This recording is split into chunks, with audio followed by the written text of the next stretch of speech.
All right, chat. How's everybody doing? Thank you. Yeah, we worked hard on it. I think that's the most up-to-date version. I made a small tweak that I'm not sure if I pushed live, but thank you. Cool. We got another beginner bracket for you this week. Give us one quick minute. I'm just waiting on Seth to hop back in and for challenge to load because it has decided that it is not going to load. So we'll get started very, very shortly. But I don't know if I even really need to at this point, but I did want to shout out the Matcherino and remind people that we have one because it is freaking massive already. Yeah. Thank you to everyone who donated. We've already hit top 6 payout, which is wild. We do still have a ton of codes left to claim though. So yeah, if you haven't claimed them, please visit the link in chat and it'll take you to this page. You can click the blue claim code button and it'll put 25 free cents into the pot. It does add up. We've blasted past our first couple of stretch goals. Top 4, top 6. So I guess let's shoot for top 8. With our bracket size, we're supposed to do top 4 cut, but I'm obviously gonna do top 6 since we hit top 6 payout. Yeah, cool. That is the Matcherino shill. I'm gonna give Seth one more minute and then we'll get started. In the meantime, I'm gonna flag a couple of matches for stream. So just give me one quick second. Oh, I think Seth is back. I'll put you live on stream. All right, you are now live. Okay, cool. I may have made a couple errors there, thinking I was or wasn't. Are there any particular sets you want to watch? They shifted a little bit. I think. Oh, did the bracket change a little bit? It changed a tiny bit, yeah. Tiny bit. Okay. You know, I still think I want 2. Okay. And I think I want. Sorry, I want 12 and 4. 12 and 4? Okay. Done. Yeah. Deal. We'll get 12 and 4, and everybody else will start playing off stream. So let me mark those, and then I'll give you guys all the at and the okay. Thank you for your patience.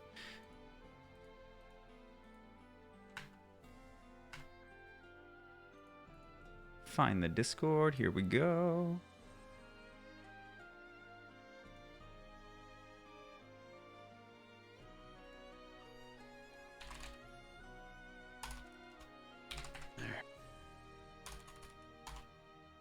I actually am. Man, I'm lacking today. I don't even have the. I don't even have the chat pulled up. I'm letting everyone down. Oh man, this is not an Impurist dub, unfortunately. You know, that was me yesterday, and it's me right now as all my slash commands disappeared on my bot, and I don't know why. So, you know, sometimes it just happens. It just happens. So let me just double check that they're still there, and once I figure out why they are not, they're one bracket, not the next. Sorry, chat.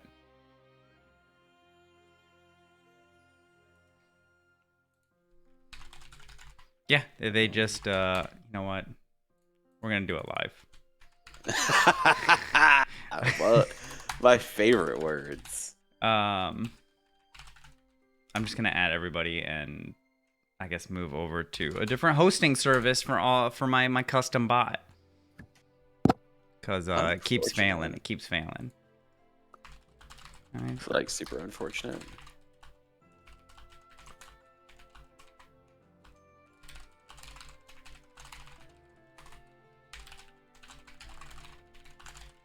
I gotta see. I found that video I was telling you about. I'm trying to see how close or how close we aren't to when it got published. How long has it been? August 22nd. Okay, and in like 4 months, I will use that screenshot that I posted in the TO Discord here and do like a happy birthday. So fair enough.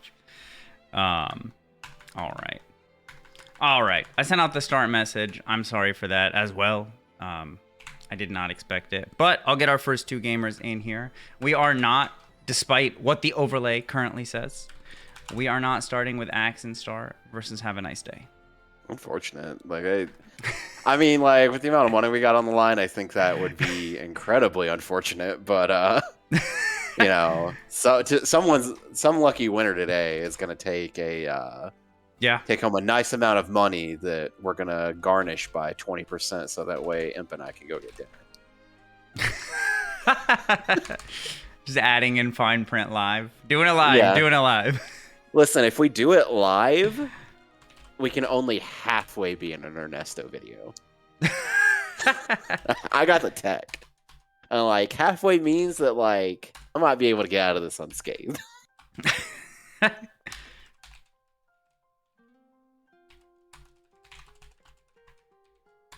But Candito, I'm gonna keep it a buck with you. Like, you could try to enter, but I'm DQing you for that connection. Like, I'm sorry, my guy. I'm pulling Florida man, go home. Axe and Star versus Hava is very hype, and you can watch it on YouTube from our open bracket last Wednesday. You can. It's uploaded. Why don't you post a link into that chat to shill? We can timestamp it. I'm just gonna link you to the entire YouTube channel. Drop a quick like and subscribe. It helps us out here. Oh man, dude, I can't figure out this water bottle. This is so sad. Oh, there we go. Let's go. Hydrating. All right, so Yoshi versus FellowIntello. You played FellowIntello earlier today, right? I did. Who did they play? Play Zeta. Oh, let's go. I never see Zetas. It got a little bit of sauce in it. Like I knew this was gonna be this is gonna be a good one.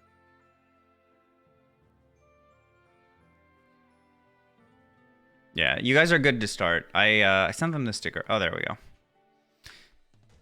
Bro. Sometimes you gotta be a little bit more aggressive than the sticker. They got they are the world's loudest cats. We can't herd them the normal ways. True. So true, Umphy. Also, chat, let me know how the sound is. If I gotta turn it up. I have a feeling I gotta turn it up a little bit, but let me know if that's good. Yeah. So, player one side, we have YoshiFTW, who made a really good run last week. Just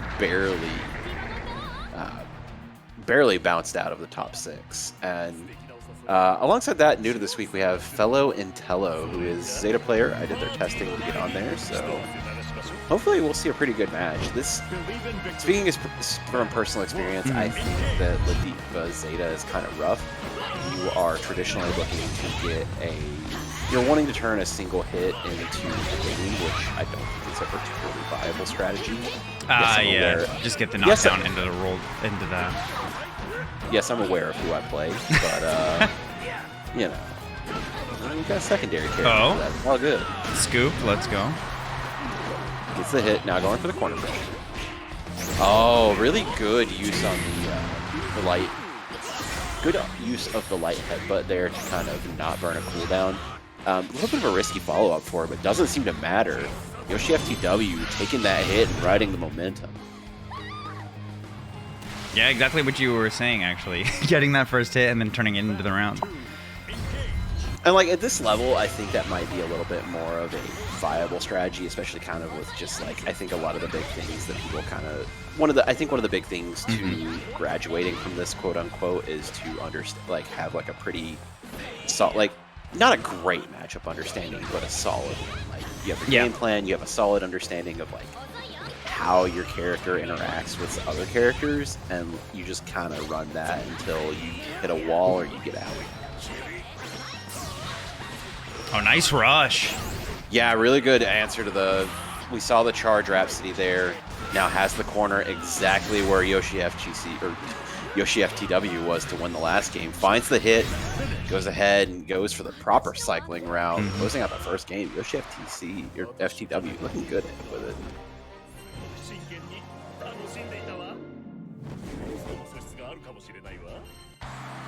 I like the waiting, the split second wait just before hitting S. No, I'm serious. Like, I feel like too many people mash rematch immediately and don't take a second to, like, even if you're not thinking through the set, just calming your nerves. No, I agree with you 100% on that. Like, I'm definitely guilty of just like, I came here to fight, not talk. So I'll mash that thing like it's no one's business. But every now and then, you really do just kind of have to like take that breather moment and step away. But seemed to work out really well for FellowIntello. Starting to get good poking in, managing to keep Ladiva out. But Yoshi got the knockdown. Hopefully we'll see if Intello is able to break out and uses the OD to do such. Oh. Unfortunately not playing well with the Rekka. Goes for the Rhapsody and loses to the cross-up. YoshiFTC or FTW in a good place. Yeah. Goes for the empty jump SBA, and especially if that was the real version, that's 4K damage right there. Oh so going on the set point. Yeah, I feel like Intello just literally just needs to step back and zone a bit more. Like, interacting too much with Ladiva, to be honest. Yeah, no, I agree with you, especially with this character that does not have to interact with Ladiva that much. 2M does a really good job at space control. And then 2H and Far H both are excellent tools to really deal with some of Ladiva's grappler and normal jumps. And once you get in, it's just... Ladiva doesn't have a whole lot of options to really deal with Rhapsody. Yeah. Unfortunately. Ladiva doesn't have the best options to deal with Rhapsody that aren't metered, and even then, Zeta has OSs on top of them. So I think at this point, it's just like FellowIntello was a bit too willing to kind of scrap it out, and we saw it like at the start of this sequence here. Empty jump, command throw, goes for the jump again, finds the hit. Unfortunately, it looks like that was probably supposed to be an EXSPD. Didn't find it, but still got the hit. And YoshiFTW taking the first game or taking the first set of the tournament. Yeah. So. All right. Who do we got next? RedMageSusie versus Railyn. Let's go. Susie, somebody that I feel like we've seen improve a ton through the course of these brackets. So I'm very, very excited to see her play. Yeah, that's generally one of the things that I like to, like, when we're picking matches and stuff. I generally want to pick someone that, like, we haven't seen, and we see someone who's, like, getting kind of nice with it. You know, we've seen Susie roll up, like, every week and play in the bracket that we have, and just, like, I think that deserves to be highlighted. Oh, they're actually already both in there. Damn. They beat me to it. Well, this is not like Uber who just kind of brute forces the password. Like brute forces the password before like the streams even started. My man's sitting there with like the TDK keyboard, just mashing that shit out.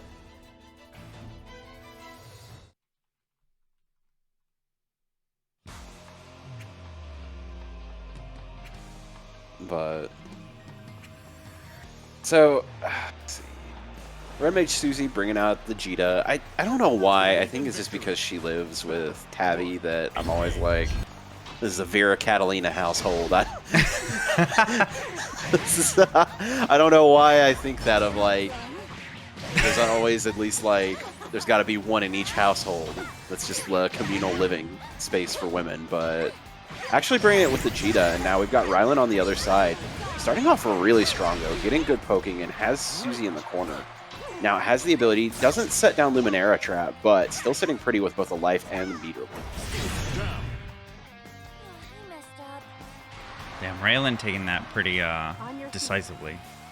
Yeah, unfortunately, Susie didn't get much of a chance to play, but it doesn't matter. Going into the second round, Susie's starting to poke a little bit more, using the Rekka to get in and like get some damage, but not finding anything, backs off and starts throwing fireballs, which I think is really important in this matchup because Vira herself as a character struggles against really good zoning.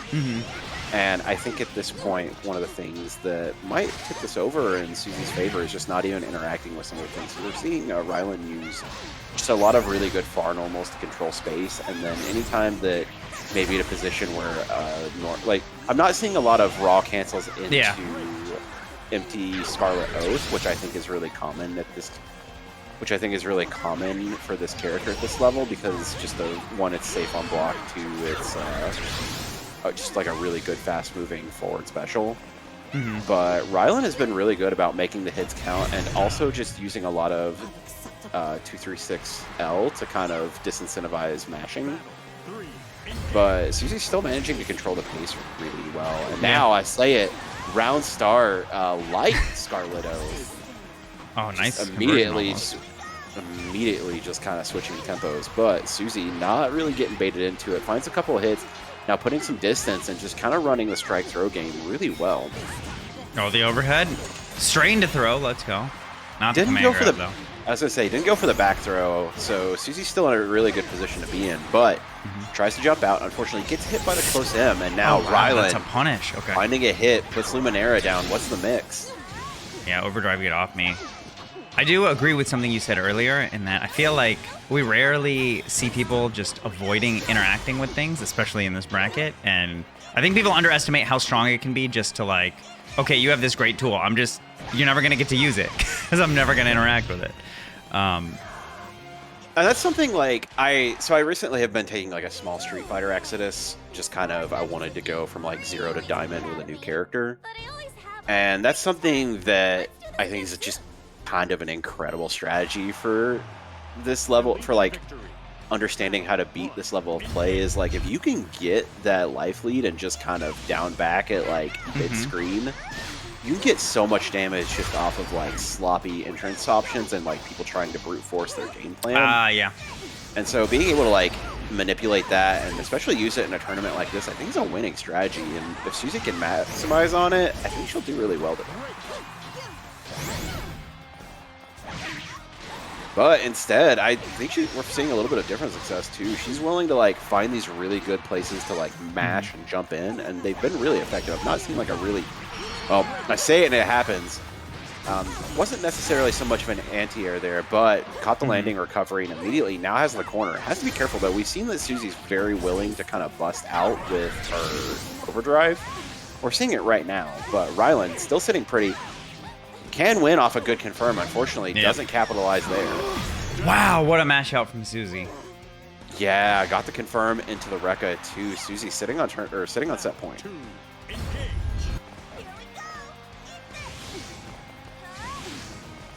But now switching immediately back over to the zoning style, and I think I've kind of figured out. Like I say that, but the thing I've seen from Susie really effectively in this bracket is like a very small bit of zoning. We'll see like 1 or 2 fireballs, and then while the opponent is expecting another one, Susie just hightails it in, either with a jump or like an aggressive dash-in option.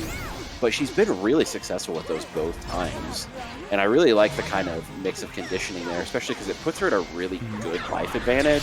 And then she can just kind of pick at you and like wait for you to make the mistake, which is really effective, especially considering Djeeta's damage output. Oh. Went for the overhead. I wonder if that was a misinput.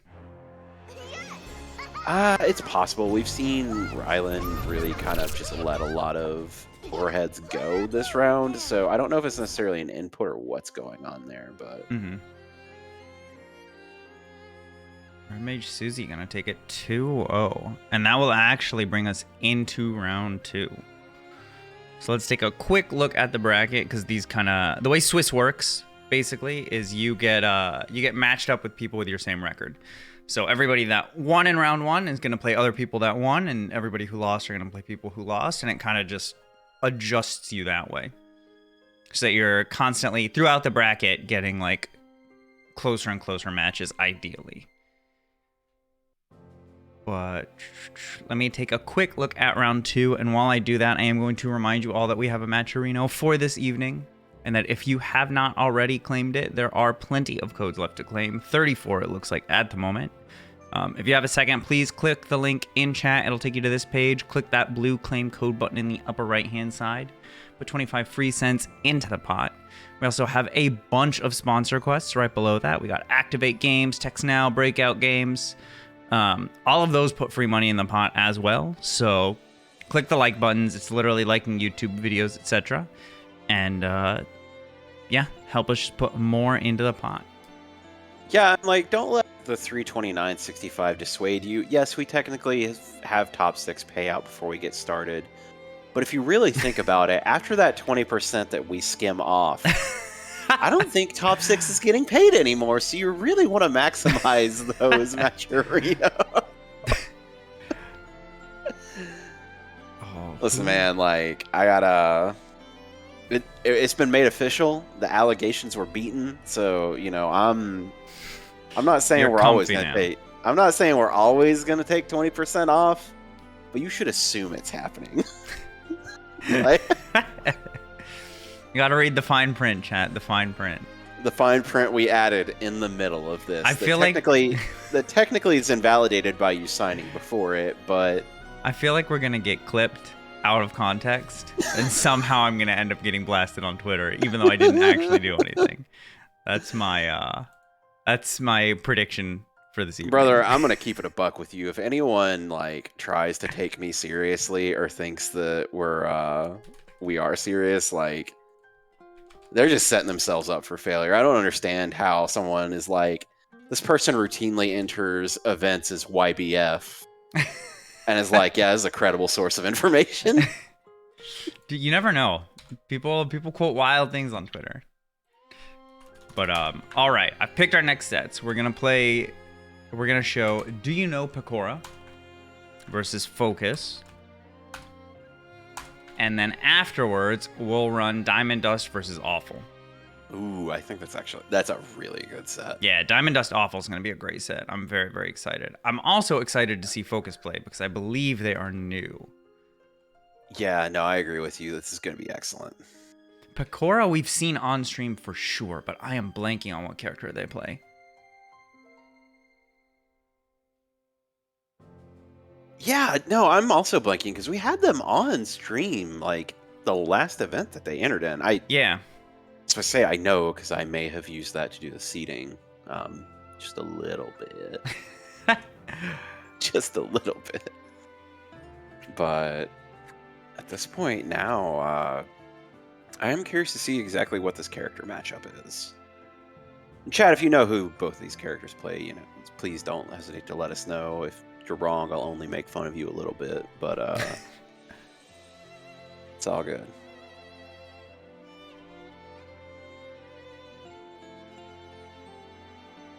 Tarek, I have a really important question for you. Yes. And I'm sorry to use the government names here, but you know, I feel like we've earned it a little bit. It's on my Twitter. Go on. So is mine. What is this text that in the anime fighter tournaments blurb that you have? What does that mean? I have no idea. Oh yeah, brother. The designer that designed our posters for the offlines used it, and then I've just kind of used it in stuff. I could roughly translate it, but the last time I did that, I got pointed out by the entire French bread community that the Japanese was incorrect. And I don't want to learn that now, so I'm just not looking into it. I'm just leaving it. I could not tell you what it says for the life of me. It could be like, I have no idea. I don't even want to think. My dude, that thing's gonna say like, drink your Ovaltine, and we're both gonna look like fools. All right. Do we have both in here? Oh, we do. They're just not on the station. That's all right. We'll get there. At some point, they will play fighting games, and we will commentate them. Wait, let's go. Okay. Yo. Getting a Ladiva every round.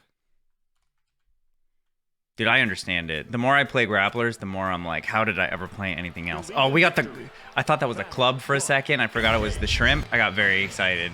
I love that shrimp, bro. It's so good. But now, DoYouKnowPekora not only rocking the best weapon, also rocking my favorite Vira color with the Katalina color. Really leveraging the plus frames here. Went for the medium Scarlet Oath and then the DP after. I don't know how much I necessarily agree with that, but it seems to have worked here, and now Focus having to work their way out. Oh yeah, just grabbed one more touch. Like literally anything will... Oh!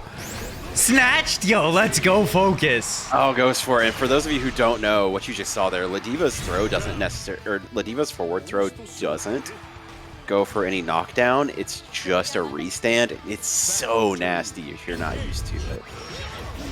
Oh wow, that gets stuffed. There's no I don't know why for the life of me I thought it would have like some sort of guard point or something. Yeah, unfortunately not. Hmm? I wish it had a guard point. It'd be so nasty. You can tell that I've played mostly messed up anime fighters by the way I think. It's really funny because, like, my local friends group, we do a fighting game week every night. Mm-hmm. And we finally did AC plus R, and I got a taste of, like, what good Potemkin feels like. That's why Potemkin is the way he is now. He's paying for the sins of plus R. Yeah. That's how every anime grappler is like, they have one game or one like X-Pack release where they are just terrifying, and then they get to like spend the rest of the time in gay baby jail. Yeah. Tager did it, Ladiva did it, Pot did it. Oh. So Nice. Oh, Focus getting really good hit success on these medium lariats. For those who don't know, it does a natural guard break with a follow-up if you block it, and there we go. It's been really good, I think. Punish? Pekora is just not used to it, and unfortunately just having to kind of adapt on the fly. But as a brief reminder, you can block it low fairly consistently. But unfortunate. We've seen Focus like bait a couple of these DPs really well, but not really seeing the right punish there. We did get to see the light lariat there to kind of create plus frames, and then Pekora just went for a bad mash, but still really important piece of matchup knowledge that I think Focus is missing, and it definitely could have changed a lot of these rounds in there. Oh, just walk up into the grab. Goes for it again, and we saw it looked like Pekora went for the reversal command throw too, which was really funny. Oh, we learned the last time, getting a little bit predictable with it. Now, Focus starting to find their footing, but gets hit into the... For a split second, I thought that was going to combo. I thought the summon was going to let her combo it, and I was going to lose my mind. I did too, man. I was like... I'm really surprised we haven't seen wake up command throw as an option here yet. Yeah. Unfortunately, that was in the range where that would have punished too. Oh, unfortunate. Core was ready for this time, mashing on that 6U or on that 5U to get the movement option there, but now Focus gonna have to be a little bit more consistent with how they punish and what they do after that, because I think Pekora now understands exactly like how to deal with the follow-up. No, delayed the DP this time. Well, I think we've seen that Pekora is willing to necessarily like. I don't want to say overextend, even though I do think some of that's what it is, but is willing to kind of commit to the disrespect option to make it so that Focus doesn't feel comfortable dealing with some of the other stuff. But I think Focus has also been like mashing out with grab a lot, so if Pekora just like outranges it, it's it becomes like we're just seeing like lots of mini punishes there. Agreed, and that's one of the big things that I think is a grappler staple too, is abusing just how command throws interact with moves that are minus but safe. And eventually Focus just kind of didn't play around that RPS the way that they should. So DoYouKnowPekora just kept doing like largely unsafe options and getting away with them. Yeah.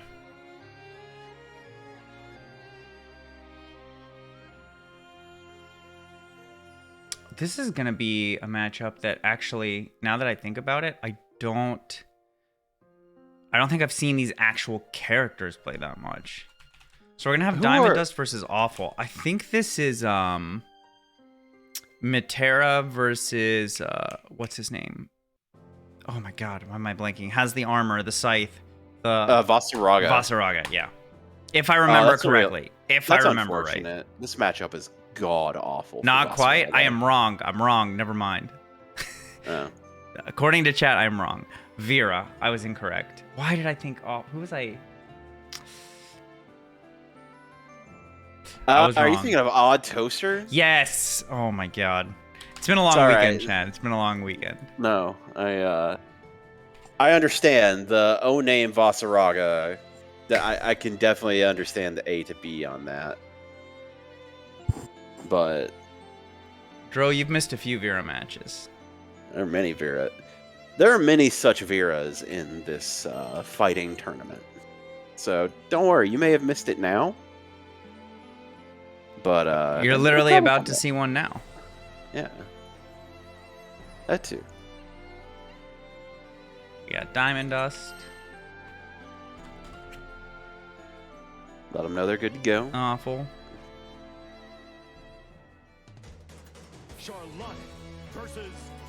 Charlotta. DiamondDust has been playing the Metera for so long recently that I did not expect the Charlotta. But they do have both characters under their belt. Yeah, which I think is a really good thing to do. At this level, I don't know that I'm 100% supportive of like having the multiple character options, just because I think like the basic understanding of a single character is really important, and then once you start running into walls that are solely based around your character, it's good to adapt. But you know, we've seen we've seen DiamondDust in multiple tournaments do really well. I think it's the first time I've seen Offul play, but I could be wrong. It might be. But we've definitely seen Offul in these brackets before. That's fair. Let's say there is definitely like a clear period of there have been 50 of these, so there's a lot that I've missed. That's true. That's true. Yeah, we got the Robokai Vira though. That's what I think of every time I see this color. I mean, that is supposed. Yeah, that's the accurate one there, especially because it's supposed to. Like, that color is specifically kind of based off the Big Zam Vira that's in one of her side stories. Ah, okay. Oh, straight into the DP. Let's go. Yeah, and I think this is, one thing I'm really curious to see from DiamondDust here is just how well they handle that particular knowledge check. So, if you've never fought Vira, which in this tournament is a little ridiculous, but I digress. Vira's medium DP is a 2-hit. It is technically like the same DP frames where it's unsafe, but the pushback on it is such that you get hit by the second hit of it, it basically makes her safe. And so, but there is a gap between the first and second hit you can match spot dodge on. Mm-hmm. And if you spot dodge that, they die. Yeah. So, I tried to anti-air with the EX Charlotta ball. Actually gets punished though.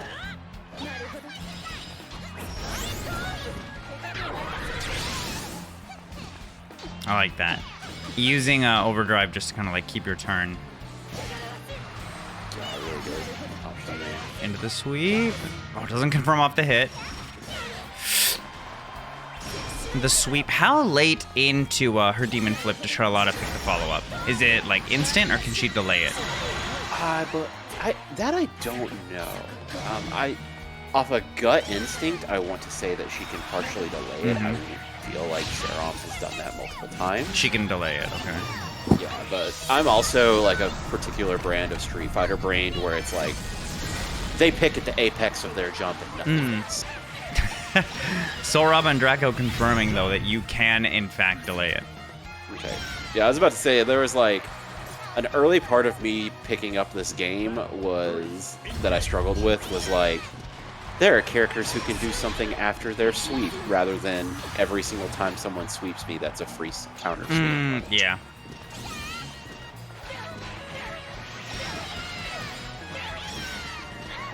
Oh. Base the throw. Gonna get a hard knockdown here.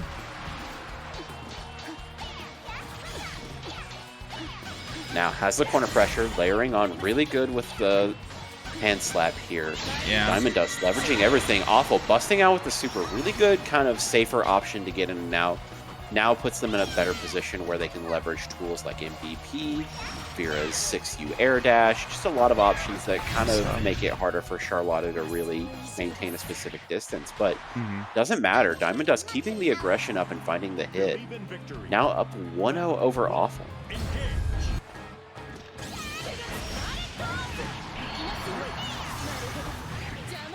But fortunately, right there, DiamondDust went for the normally for the EX version of the 2-2H follow-up.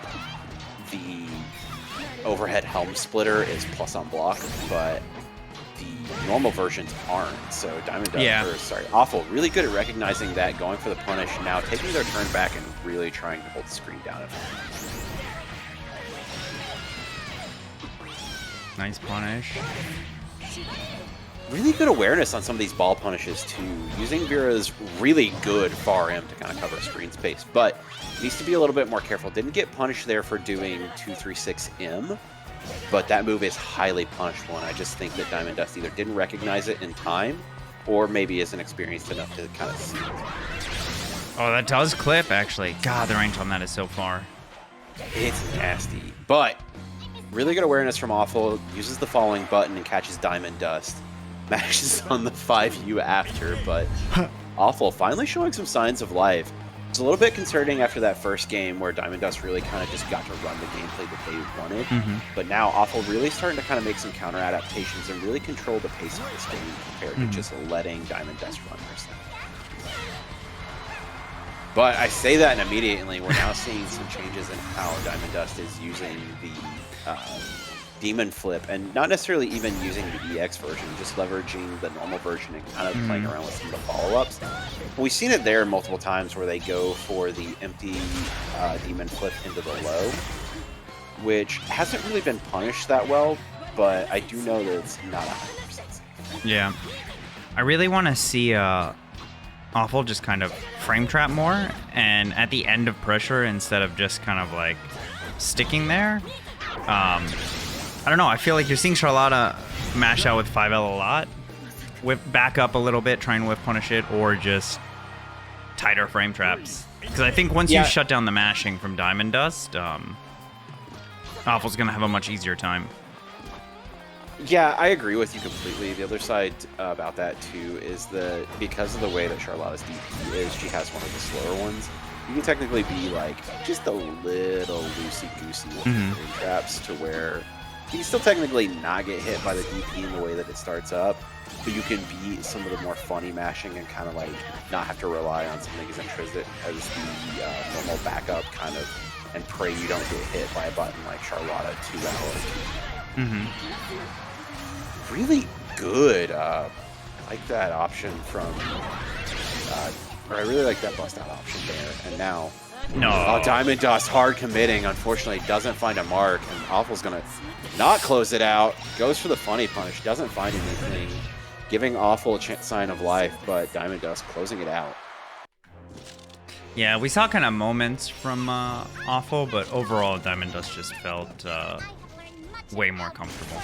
Yeah, very much in control. Really, really kind of controlled the set of the pace in a way that I think is really important. And so we're going to see a little bit in that replay. Leverage plus frames, use the EX ball, and just kind of waited it out. Offul overcommitted with the 2U and technically should have died for it, but lack of awareness from DiamondDust led this to a scramble situation. But luckily in their favor, leverage plus frames got to do the 214M and just close the set out really quickly. Oh, you know what? I'm going to pull a team kill for round 3. Before we do that, though, I am going to remind people that we do have Matcherino codes still left. Bunch, thank you for the raid. I see we just got a raid for 88 people, I think it was. I hope you guys had a great stream. Good strat bracket. I think that was the 5v5 offline. Oh, was it? Excellent. Yeah, so.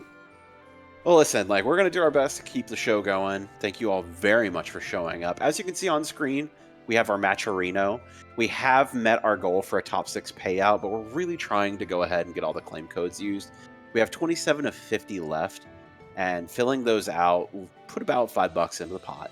We'd really, really appreciate you helping us meet that goal. Please don't let the fact that we've hit our major goals distract from you. We do want to see our players eat well today, especially because the beginner intermediate bracket is a pretty long event. We go through multiple rounds of round robin before going into a top 6 deciding factor. And, you know, that is a little bit grueling. I'm not saying that don't let the fact that this is a beginner tournament kind of dissuade you from the fact that this is a long bracket. True. And it's not an easy one either. Not at all. It kind of a little bit reminds me of the ladder brackets that CLG ran, which I actually think is a great format in general, just to get people more games. Oh, dude, I was thinking about CLG a lot this week. Just like they did a lot of stuff. They really did, and it wasn't until they unfortunately went under that I realized just kind of how vital that space was. And it was one of those things where, like, I wasn't playing either of the games that it really were running at the time, but now that I am playing one of them, like, damn, I really missed out on like a golden opportunity to play fight, just to like grind. Yeah. But as some people have noticed already, we are having a team kill for our first hang on.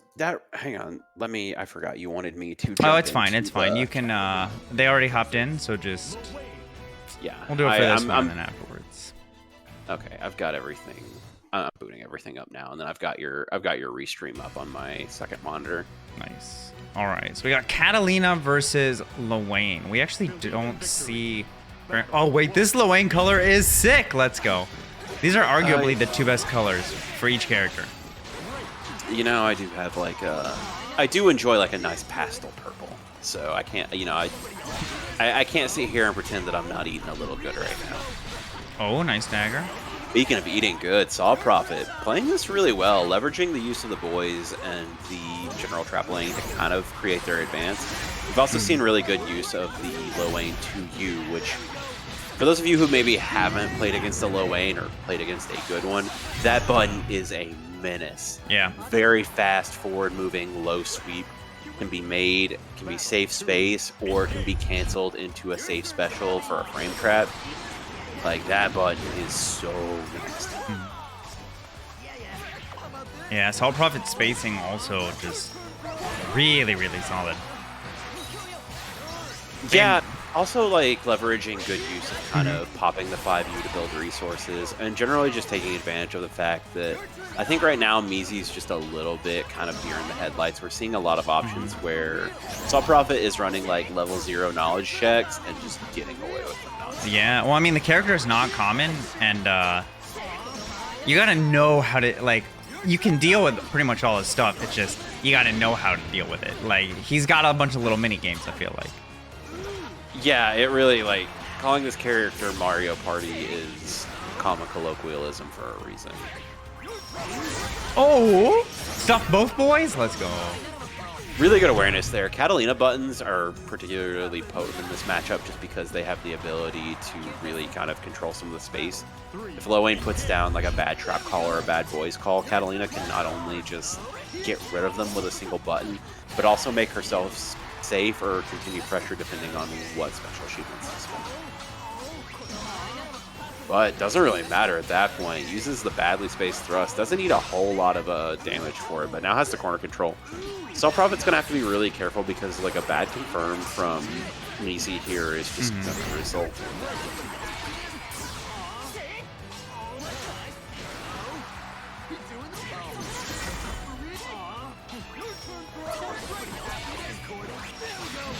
Oh, yeah. SaltProphet letting the raw 236X go out. And that's another thing, especially combined with Lowain's sweep, that's really interesting about the character is that like his little like forward slash move is safe on block, especially with like the EX version. Let's see if Mizi knows the minigame. Oh no. Yeah. Oh no. And unfortunately, Mizi also doesn't have the meter to really make themselves not have to deal with chip out. That's one of the things that when you're fighting Lowain, you generally want to pop overdrive or have that out before he uses one of his metered options. Because then at that point, not only does he have to really kind of be safe to play around OD, if he goes into HPA or he goes into Yggdrasil, you can really just hold the guard button and then kind of react if he's going low or high for HPA, and then just generally kind of block everything out. You still need to spot dodge the lava in Yggdrasil, but that's not a... I don't think that's a particularly hard ask outside of V1 situation where it's like a very dumb block.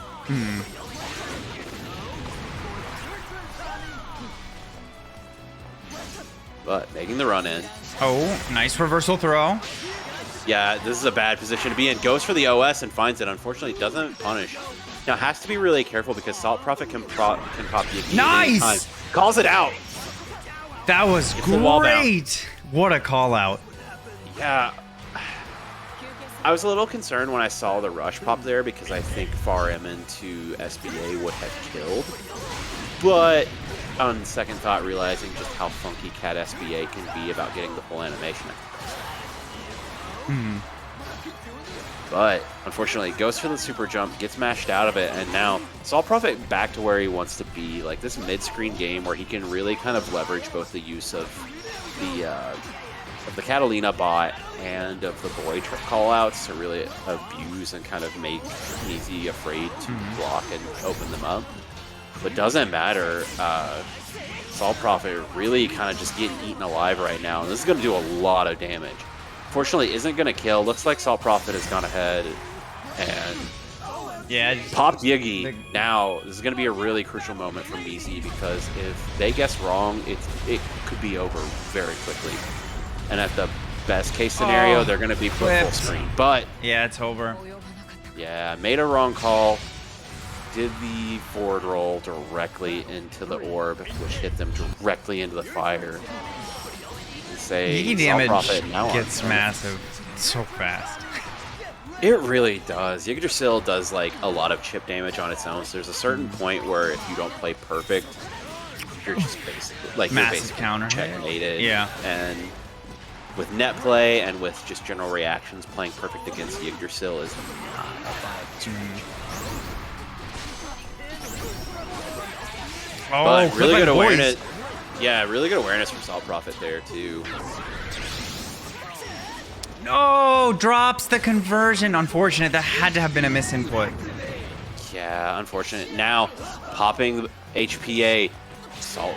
As I say, Measy gonna have to be careful. Tried to mash through the hyper armor. No, you gotta hold the pyramid.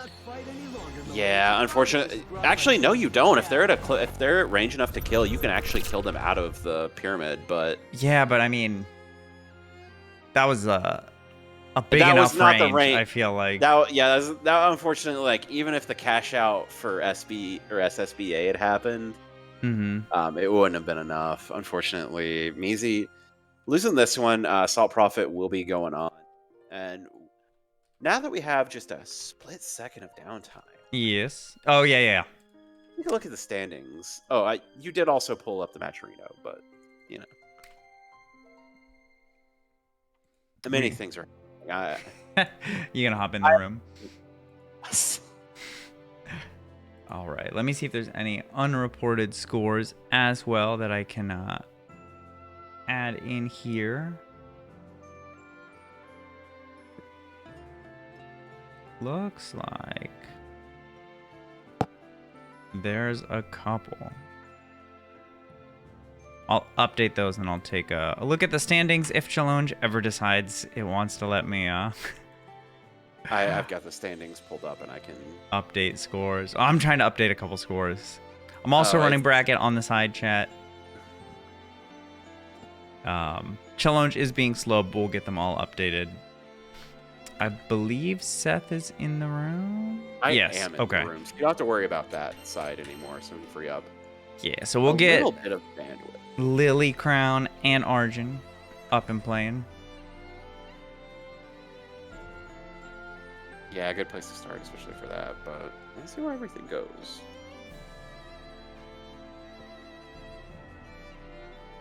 I'll also give them the message. There we go. And I finally got standings pulled up and updated, so I can give everyone just kind of a brief understanding of where we're at right before this match starts. Sitting at first and second, we have DiamondDust and SaltProphet who are undefeated. And then we have like 8 players in that 2-1 range, which will likely start to change. But before we go into that a little bit further, the match has started. Very early on, we're seeing Lily really kind of control the space using Vira far into 2M. But Argent matches in with 2-1 4L, now has free control. Lily gets the knockdown, goes for the command throw, doesn't find it, but still has a good bit of a life lead and trying to control space a little bit well, but Argent is just not letting that happen. No, not at all. Being very aggressive, willing to DP any gaps they should. Every Yuel I see is a DP enthusiast. I'm here for it, though. I mean, like, that's maybe because a lot of the Yuels we see are... Fair. I'd say that. Lily Crown taking the first game, though. Or first round, rather. Yeah, really good kind of just pressure awareness, being able to, like, Yuma taste their own medicine with that ending DP, too. But gets the EX Scarlet Oath. Goes for the command throw, finally finding a little bit of success. Now puts the Luminera on deck. This is a good place to be in, especially now. Has the meter. Are we going to see them cash out? Unfortunately, doesn't cash out. Goes for the EX Scarlet Oath. They drop out of the second hit. But pops OD. Good position to be in for Lily. All they need to do is find a singular hit. There. It's over. Yeah, I feel like Argent really needs to turn down the DPs. There's a lot of them, and they're all getting punished pretty much. They are. That was a very quick game 1, too. So Argent definitely wanting to make a couple of different options. And like, just remember, for every situation that Argent can DP, Yuel does also have the fully invincible EX backdash they can use. And one of the enders for that is to just get space away, which leads to like a really good hit and run play style should the player choose to use it. But Yeah. fortunately for Argent, making a couple minor mistakes, Lily finding these hits, converting, now gets the super OD pop, has the install on deck, and manages to close that game out.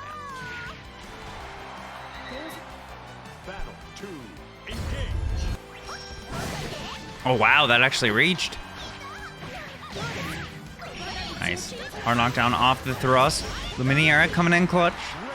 Surprised we didn't see kind of the small reset going into the counter there, but I think choosing to opt for the damage, especially with this opponent. Oh my god. At the best case scenario in that, you would get. Finds the hit. Yeah. Into the super, puts Luminera down, trying to lock Argent down, but unfortunately misses the mark just a second. Doesn't take any damage for it, but now kind of having to play careful in the mid screen, especially as we see like a lot of really good micro dash into far M from Argent, but Lily managing to keep cool and composed, finds the hit and closes it out. Yeah, Lily, I don't know, made very, very good use of a lot of the punish opportunities that we saw. I agree there, and I think their option to just kind of keep everything tight and really just eke as much damage out of each of those punishes was one of the big things here, because there's certain situations where like you realize your opponent's going to DP a lot, so you'll go for like non-standard or just kind of funky punishes. But Lily didn't do that. Largely just kept really good pressure, made conversions count, didn't go for anything super funny, and I think the results speak for themselves. Yeah, I agree. All right. So now, that's going to take us to the end of this round, I think. Yes. So we are going to go to the next round. I see we got another Matcherino donation. Thank you very much. Let me see who the most recent one was. D-Nice. Yeah, I think my it was. Boy. No, that's who it's saying on there. D-Nice, thank you very much for supporting our scene, man. It's good to see you. Yeah, thank you. But obviously we still have 20. What is that, like 26 out of 50? Yeah. I'm reading the ad break off the Twitch strat. Yep. The Twitch screen itself, because we know what's going on. But we still have 26 codes that will, please ignore the fact that we've hit all of our goals. We want our players to do well. Plus, the Matcherino codes are free money, which, speaking of, thank you to the person who just confirmed it. Oh, let's go. Yeah. All right.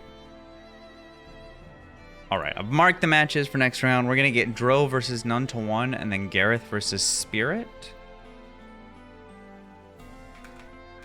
Interesting. Also, so actually, go ahead. Real quick, D-Nice shouted out on the Matcherino. Sorry, couldn't make it yesterday offline. No worries at all. The weather was horrible. How are things up there for y'all? I know it's been funny here. We're in my humble abode of the greatest city on earth. I feel like we have a good number of locals. I think turnout in general is pretty solid, at least. I just meant the weather. The weather? Awful. Horrendous. Oh, horrendous. God. I was like going into analysis of like our locals and everything. But no, the weather sucks. I was doing audio visual stuff for a local place the other day, and I was like, I don't want to carry cameras into this nightmare. I understand. It was None to 1 there. Andro as well. Okay, let's go. Yo. So this is going to be Eustace 6, I believe. Ooh. No, Vira. Interesting. How could I forget? I got bodied by this Vira yesterday. I changed my SCOD method to down plus up equals neutral, and I couldn't turn it off, and it messed me up for Granblue. I kept trying to fuzzy jump so I could TK dive.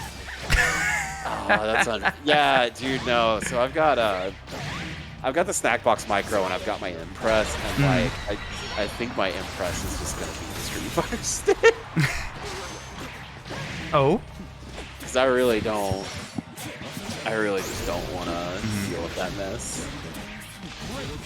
But speaking about not dealing with that mess, no one to 1 getting the nasty uses confirms. I love to see it. Yeah, they're sick, but damage-wise, I feel like Vira still wins that damage race. Like, even these short combos are just chunking None to 1 right now.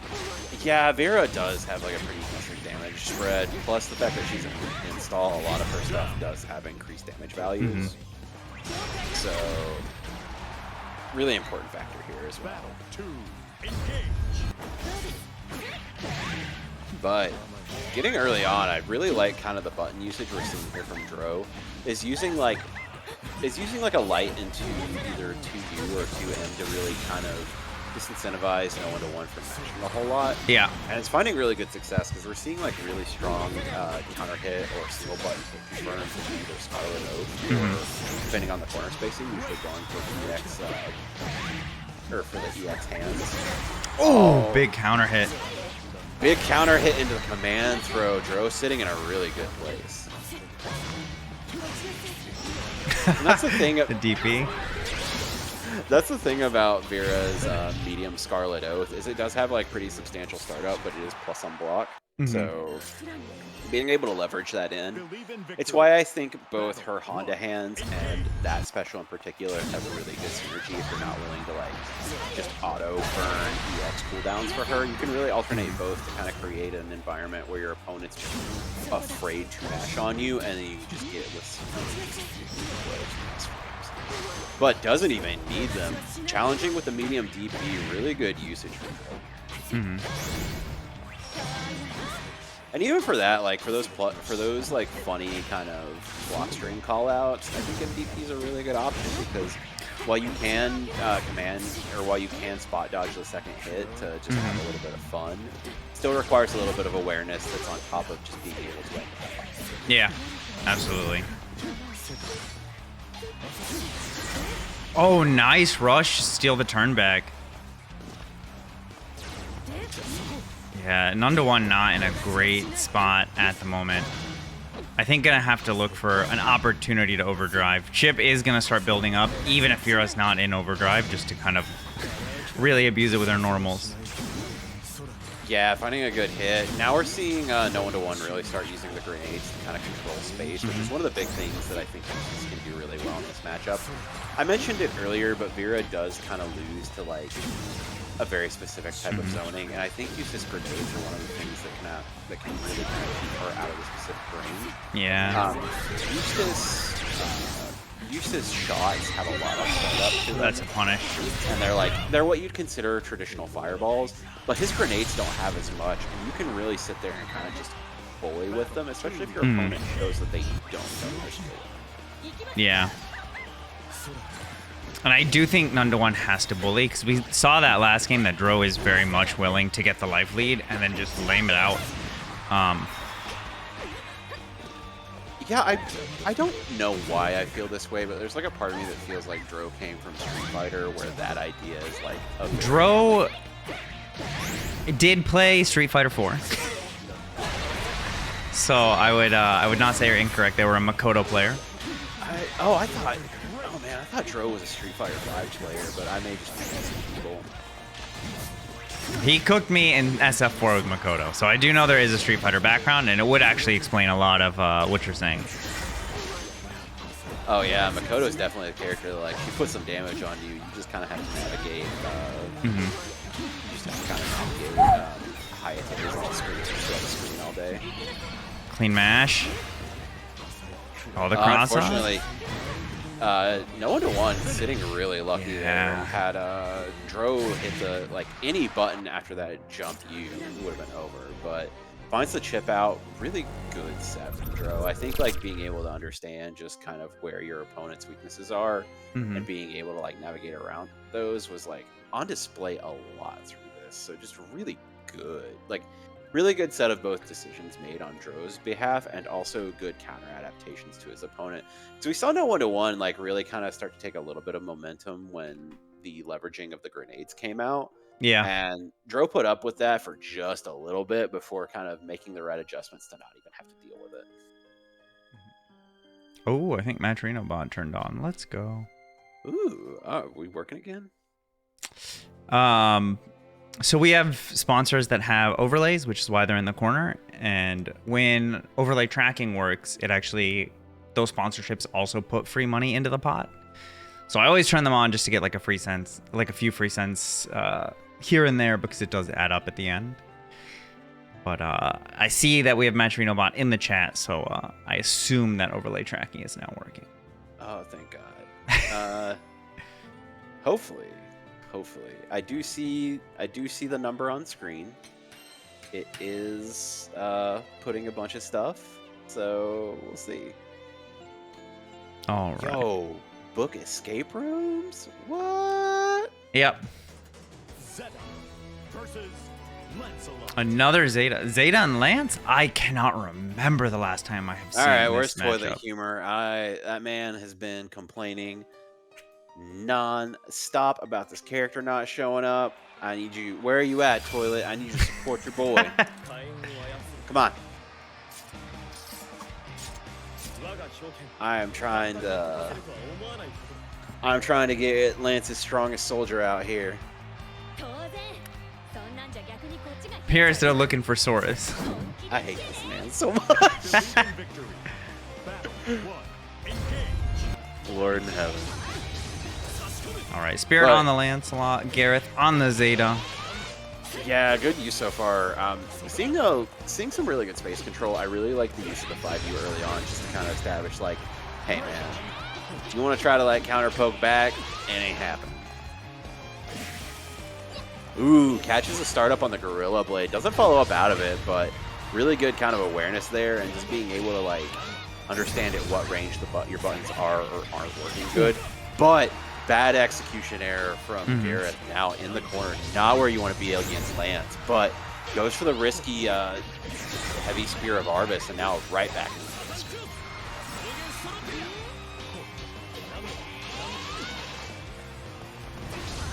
Still, one thing we're seeing from Garryth a lot, I think they've realized that Shoso Spirit is not necessarily punishing or even being as respectful to Spirit artists as they could be. Great stagger. We're starting to let them just kind of rip in their face. Like we've seen moments where the final hit of Spear of Arvis is LR minus. And we've not seen punishments from Spirit on any of them, so why would you not? Yeah, well, I mean, I feel like Spirit tries to match in between the two of them.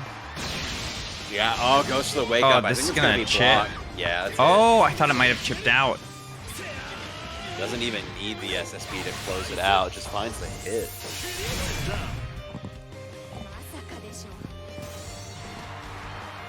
That was that's not how I expected that game to end. We saw Garryth play really well and just kind of control the entire round until they didn't. But Spirit may just be a slow starter, gets the 2U hit, and then immediately goes to the Turbulence and finds the cross up. Starting to see a little bit more signs of life, which I'm really hoping to see, or which I'm excited to see. Like, we're out of hope. We're at actual, like we're out of hope. We have self-actualized. But now, using the Gorilla Blade to get in, unfortunately doesn't find a hit off of it, but doesn't matter. Leveraging the 2L pressure, finds the counter hit confirm, and now has the corner where they want. Oh, nice whip punish.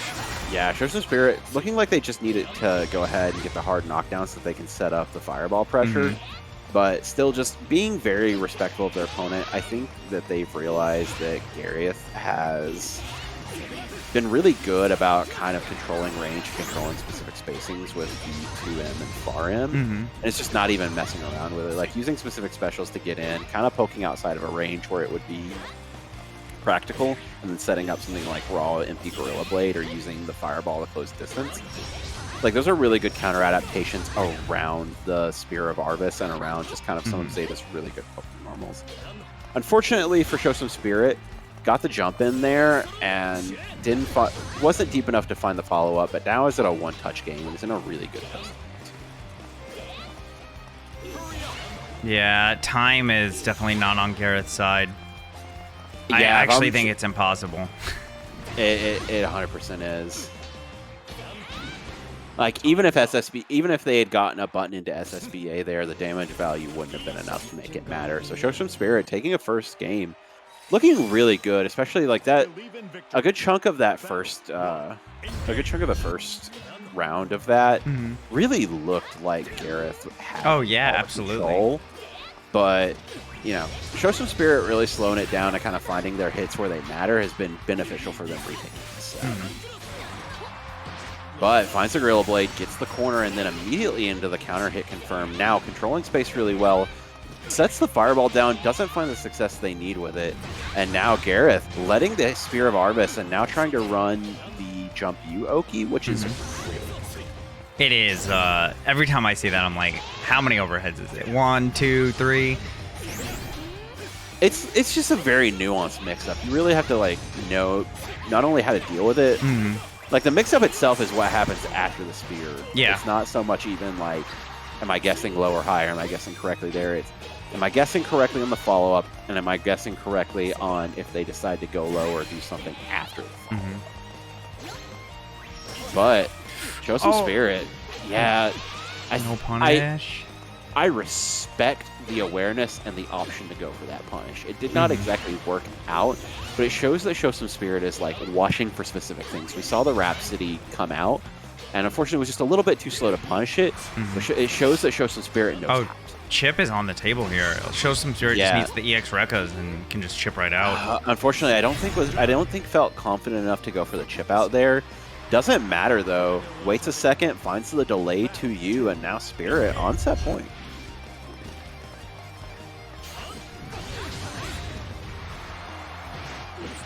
But Garryth starting to be a little bit more aggressive, finds a couple hits. Unfortunately, Show Some Spirit let the full EX Turbulence rip, doesn't get punished for it. Yeah, I actually do think Garryth needs to play a little bit more aggressively, simply because Show Some Spirit is pretty passive overall. Has been very much like, get a couple hits and then just slows the game down. Yeah, really emphasizing kind of the Lance with no mix philosophy here. Just playing like really collected. Not getting huge grips of damage or getting like the really funny set play that leads to a lot of damage, but every time that we've seen Garryth overextend or go for something funny, Show Some Spirit has been ready just with a proper counter hit. Like the fundamental stuff is there. I think there's just like a little bit of grime necessary to make this character work at a high level that Show Some Spirit just currently doesn't have. But that kind of mix is the easiest thing to learn. It's usually always like, I got a hard knockdown, I drop 236H, guess. Yeah. Yeah, that's very true.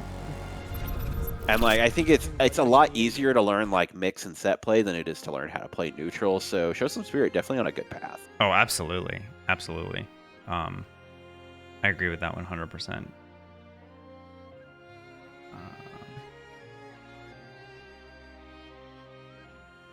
Let me check in on our current standing. I think, yep, the round just finished. All right, so let me refresh. We'll take a quick look. DiamondDust still at the top, followed by Dro. Both our last 4-0 competitors. So we got a bunch of 3-1s. We've got Yoshi, SaltProphet, Levitaar, Sheep, and Somnium. And then a bunch of people 2-2, and we just keep going down.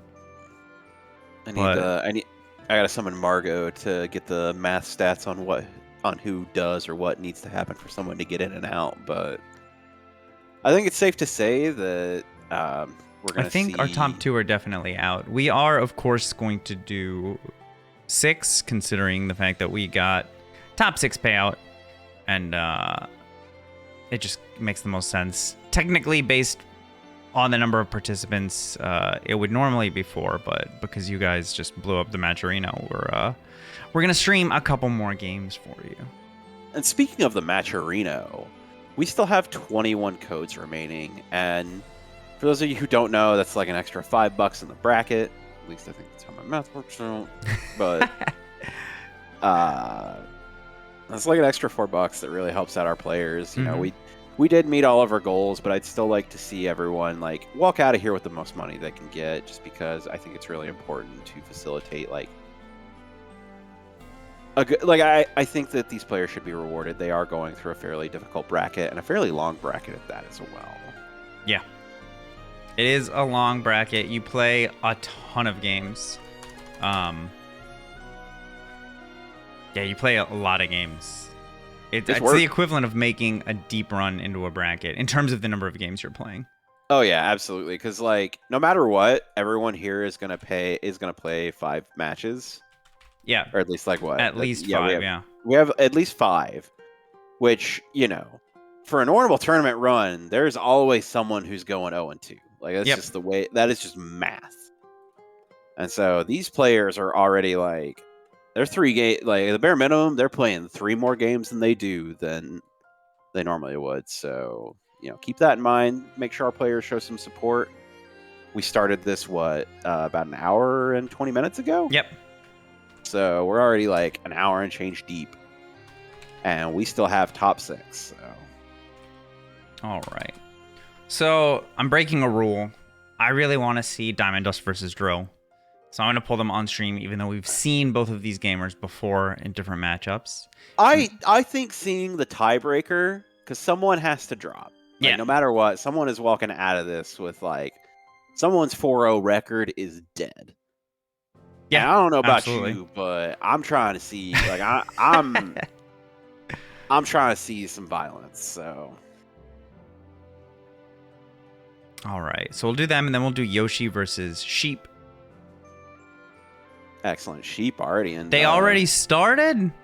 No, they're in the room. They're in the room. We're good.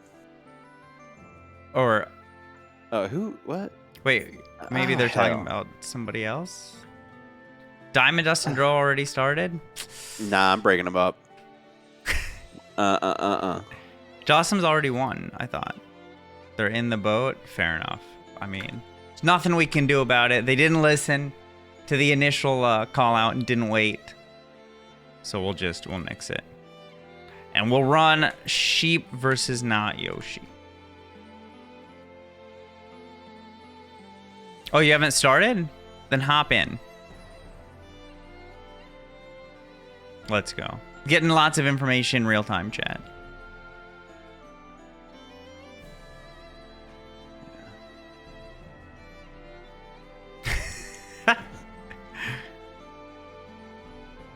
Oh, man. Do the other first? Okay. So we'll start with Sheep versus not Yoshi. Not GC, Yoshi for the win.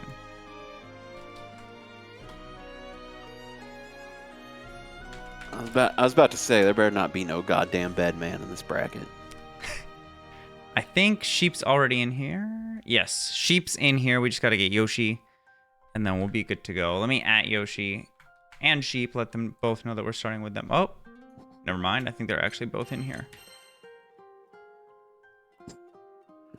Yep, looks like we are going ahead and getting the match started. This will be YoshiFTW versus SheepIRL. Oh, dude, Sheep already out here rocking the Genshin name. Gotta throw him out. Or no, not Sheep. It is Yoshi. Like I gotta throw. Yep. Sorry. Damn. Just tossing Ladiva players out of the bracket. If you have heard how I have talked to Uber and Alderon, this is not an uncommon. This is not out of character for me. I'm sorry to tell you.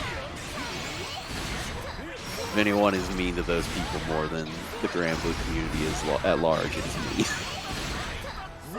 But speaking of being mean, Sheep really starting to manage the space control with the spheres at this point. Excellent awareness. Yoshi finding the hit, decides not to leverage the meter to go for like a funnier or a full corner confirm there, but doesn't matter. Has the corner exactly where they need to be, and now Sheep's got to be really careful because once you get Ladiva into the corner, even with resources, you still technically have to guess right, and if you guess against Ladiva, you're already kind of playing. Yeah. Point, but doesn't matter. Yoshi going for the jump in. Unfortunately, Sheep gets the counter, or gets the cross-up, teleport, finds the far H anti-air, and now going back to mid-screen, start of the round. I really like that Sheep is just kind of just what we were saying earlier, more players just not interacting with certain buttons and certain mechanics. Just zoning, making this kind of hell for Ladiva. Oh, let's go. That was a sick conversion. Yeah, that was a really sick conversion. But we're seeing Yoshi really make good use of kind of spacing out their spacing out the back shift, or not the back shift, but spacing out kind of like the back sway to avoid everything. Really good hit. Unfortunately, badly spaced. Doesn't find a huge punish for it, but gets the anti-air on the teleport. Doesn't find the right confirm, but now has Sheep in the corner. Has to slowly work their way back in. Goes for the big jump in. Gets 2L'd out of it. Sheep finding the far H after that. Closes out game one.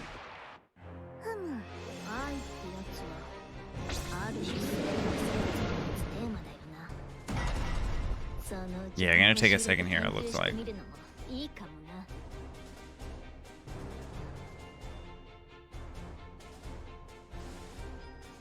Which, honestly, I think that's a good decision because oh yeah, absolutely. I think that Yoshi had some really good ideas. Like they understood the call out and they understood really just kind of how to get where they need to be. And yeah, unfortunately, just what's Ladiva's fastest button? 6 frames. Okay. All of her lights are 6 frames, including her far light, which is actually really nice. But for kind of erasing traps, like one of the things I see a lot of characters do is dash up just into like 2L to erase it. Oh, great bait. Is it feasible for Ladiva to just kind of like run up into that 2L to clear out the traps, or is she more likely to get punished than a majority of the cast? 2L doesn't clear traps. Oh, it doesn't. It has to be a bigger button? It did. No, well, 2L isn't a low. Oh, okay. Yeah, so never mind. Like your button has to be a low. I assumed it was a low. I'm not gonna lie, my Ladiva knowledge is limited. Other than Uber, I don't see this character too often. I swear to God, I quit entering brackets and this character just dies out. So sad. I'm being both mean and a little funky, but I died. Oh, punishing the sweep. But unfortunately, tries to kind of backdash out of that, gets hit from the jumping 5U, and now Oh my God, having to just kind of getting juggled. re-navigate. Yeah, this is the rough end. Oh, unfortunately, doesn't get the good fall on there. This is Oh, the trying to work trade, everything gonna there. close in. Oh, straight into the meaty. That killed. Ah, yes, excellent. Finally finding the hit, getting the lariat directly into the SPD. Yoshi playing smart. 1-1, let's go. And this is kind of the thing that I wanted to see from Yoshi, because every time they got, like, they managed to set up to where they got the hits. The problem is that they didn't follow up after them, but now we're actually seeing those follow-ups, and that's really just kind of what we need here. Battle 1. Engage.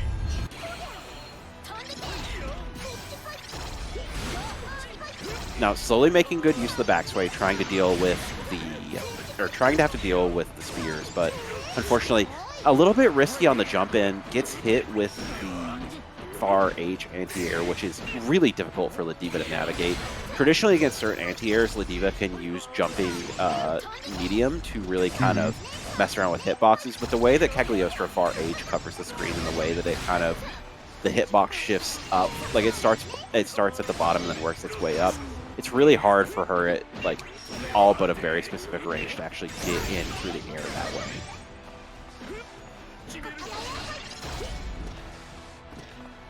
And you're seeing it right now because, like, Yeah. Sheep is doing really well at kind of just using that far H to control the screen space, because it's like I said, when we saw it in that last game, every time that Yoshi got in and actually got that hit, it was over with. But SheepIRL really shifting the strategy to make sure that that does not happen. And unfortunately, you know, one of the things I'd really like to see in this situation, especially when Trap isn't up there, is we see Sheep just kind of let far H really rock. But Ladiva can use Rush to really just not even have to interact with it. And then you're +4 at a range where far M is basically, far M into 236H is more or less guaranteed on hit or on block. So at that point, like, you know, I don't think that with how explosive this character is, you don't necessarily need the meter to close a round out. So using it to get, as you can see, does not need the meter to do half your life bar in 2 interactions. But has to be really careful now at this point. Gets the falling down. If that's the real input, this is over. No. Unfortunately, it wasn't, but one more guess for game. Punish. No, just out of range. Yeah, Unfortunate. That's not going to kill, but it's going to hurt real bad, and it's going to put Yoshi back at a place where they're going to have to navigate the mid-screen. And with everything on deck, I think this is just Yoshi's favor. Yeah, Yoshi's really gonna be very careful. Yoshi was going to have to make the correct read. At that situation they were at, Yoshi could have gotten the EX Air SPD there, but I think just kind of deer in the headlights didn't work out. SheepIRL goes for the tournament, or goes for the side switch and closes the game out. That was a great set, though. Two very uncommon characters in this bracket in particular. Oh, absolutely. I mean, Ladiva's rare in the other bracket. It's like you said, we really only see Uber show up weekly, so... Yeah. Alderon's playing other games right now, and I am doing largely commentary stuff only, so... I might enter... Uber's been playing the Percy recently. Yeah, that's the thing, and it's the state of Ladiva here in the year of our Lord 20 and 23. Like, every character that you would normally pick that would work for her as, like, a good secondary kind of just does what she needs to do better. Yeah. But before the next match starts, can you give me, like, 2 minutes? Oh, yeah, let me tell I see them going, but I won't need that long. I'm just going to step away for a quick Yeah, go. Of course. Yeah.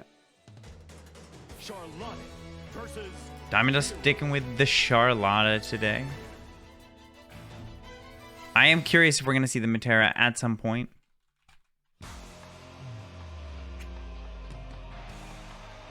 Believe in victory.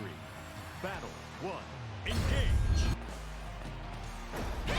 A very measured start from both gamers. Oh my god, immediately into the command grab. Let's go. Dro is a grab enthusiast, as you can already tell just a few seconds into the round. 3 grabs in the first 15 seconds.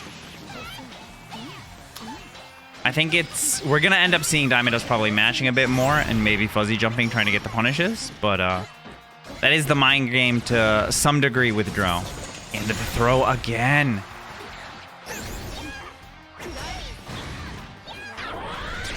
Oh, disrespectful overdrive. Keep the turn. Punish. Not quite enough. I feel like Dro could have just gone for a chip out in that situation. Not anymore, as overdrive is on the table for DiamondDust. But if you're just tuning in for the first time, once you're in overdrive, your normals gain chip, which basically turns you into Nagoriyuki from Strive. So it's a lot scarier just to sit back and block when your opponent's in overdrive. Battle 2, engage.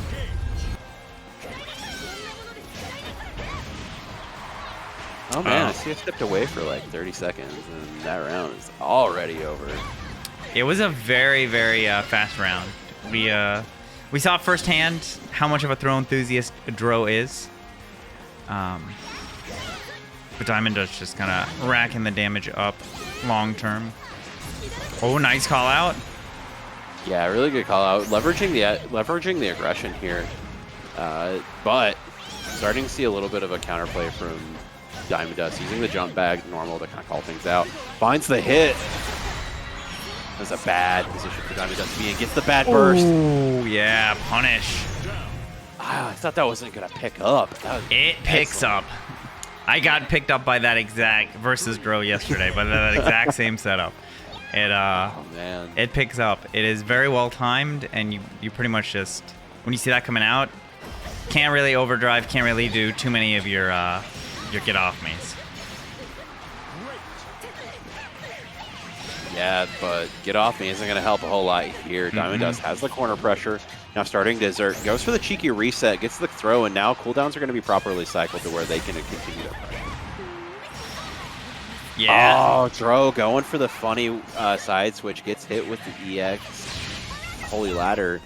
And now gets the throw bait. DiamondDust gets the auto combo into SBA. Taking a quick game 1. Good lord. That was yeah.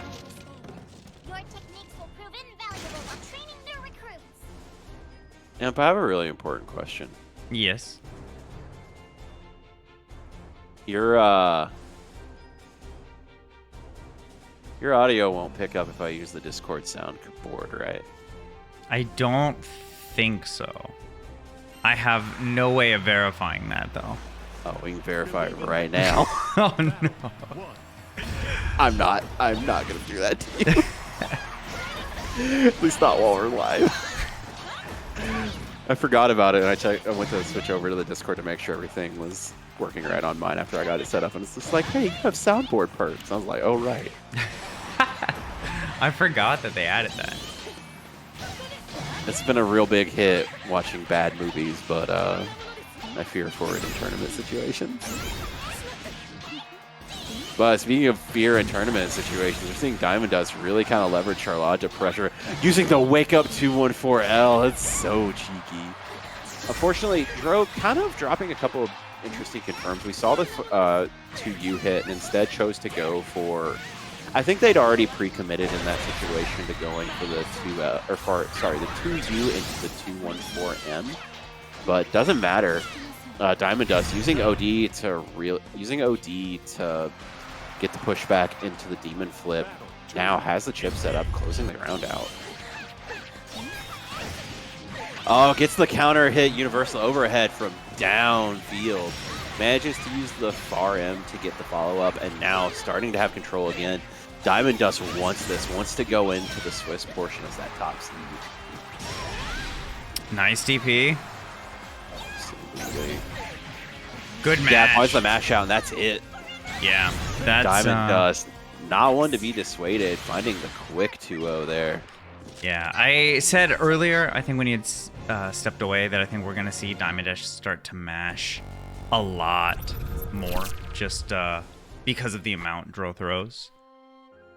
Yeah, I completely understand. Like, Watching that set, yeah, that makes sense. But I'm pretty sure that puts DiamondDust at the top of the ladder. Yeah, that DiamondDust was DiamondDust and Dro were 4-0 going into this set. Taking a look at everything right now, let's see. Trying to input the scores. Yeah, challenge is being very, very slow. So yeah, so it looks like everything from this round is done. So as it stands right now, our current standings are: in first place, we have DiamondDust with a 5-0. In second, third, fourth, we have Dro26, Levitaar, and SheepIRL both sitting at 4-1. And at 5 and 6, we have YoshiFTW and No One to 1 at 5th and 6th with 3-2 as their record. Yeah. Yoshi, I think, said that they didn't think they'd made it, but they did. Yeah. So I'm going to add all of those gamers into the single elim bracket very quickly, but just a quick reminder that we still have Matcherino codes left for this evening. How many do we have left? We have 16 left and around 150 people watching. So I know there's at least a few of you that haven't claimed the codes. If you have a second, please visit the link in chat. It will take you to the page you see on screen.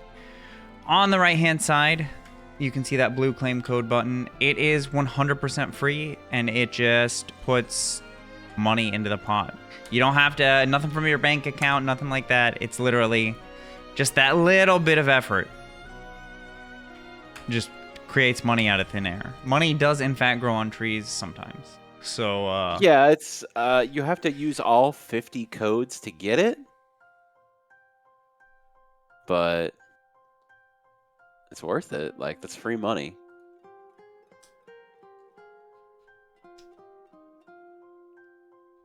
All right, all right, I think the bracket is all set.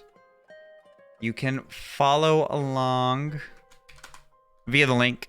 Just use the second link, the elim portion, and we will get started. For those of you who don't know, this is single elimination with a bronze place match. So most rounds are going to be first to 2, but our finals, so the first place and third place match will both be first to 3. If you lose once, you're out. You may get to play for third place, but overall, it's unfortunate, but that's the way it is. Single elimination. So we're going to start with Sheep versus Yoshi. I don't believe this is a run back, but maybe it is. I mean, isn't it by virtue of everything this would have to be? Everyone should have played everyone. It's Swiss. Oh. It is a run back. So Sheep took it 2-1 over Yoshi. Okay. Didn't we just see this? Is my memory like that horrendous? My memory is that bad. Wow. Okay. Bro, I'm so sorry. It's okay. Every now and then you have to have a bad day, and I've been having one collectively for the past 10 years. So it's not that I'm getting older. It's just that it's a bad day. That's yeah. No, you're not. It's a bad day, and I've just been having one for a really long time. So it's just another day at work. All right. That is. You know what? Let me see if I can swap the bracket. Give me a second, since we're streaming all of this. Since they did. While we're waiting for that, I'm gonna test it. I'm gonna test something. Check it. Are you ready? Are you gonna test the sound? I am. It's not gonna get us in trouble. I promise. Are you ready? Why can't I shoot people? Yes, I'm ready. Yeah, that makes sense. Oh wow, that is loud as hell. Oh my god. Yeah. Should have never let me do that. Oh man, I trusted you. I didn't realize it was that loud. That I actually feel bad about, but I have no idea how loud that was on I can turn them down. Okay. All right, let's see. Let's see. You don't have to worry. I'm not gonna hit another one of those. It's just like I had to see it. I needed to know that that was an accident that could happen. I understand. All right. So I swapped it around just so we get different matchups. So we're gonna see Sheep versus None to One.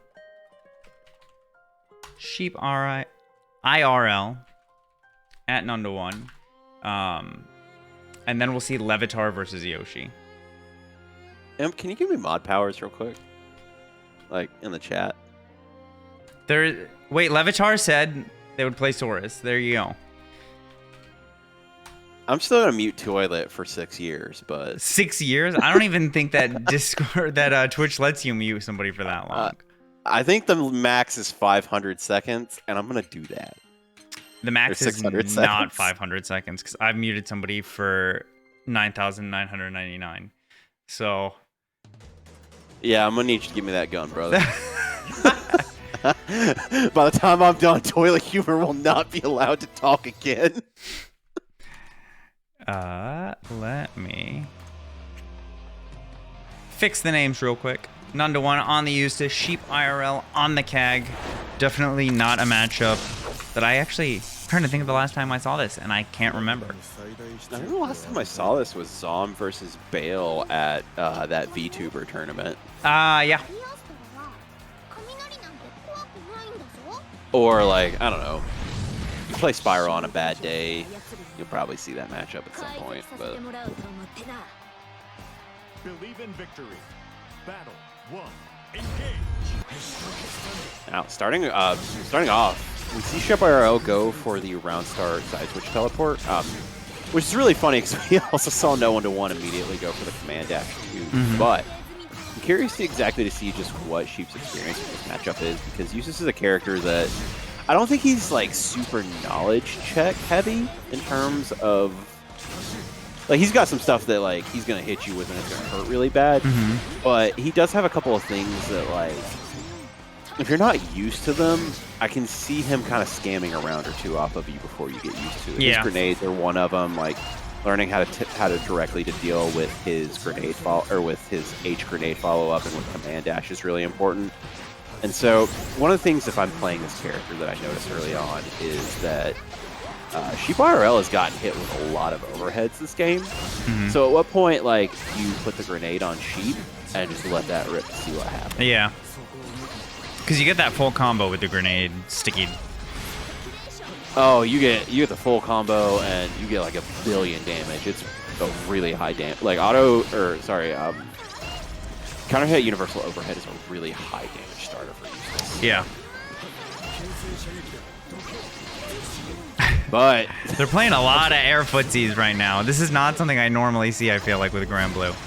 Yeah, they're both really kind of playing at a specific range and like trying to leverage like keep out. We've seen SheepIRL really just put distance there. But oh wow, I didn't realize it just now kind of dawned on me like where the clock is. But Sheep using the No One to One using the OD to push Sheep back, a really smart decision making, especially with the time on the clock.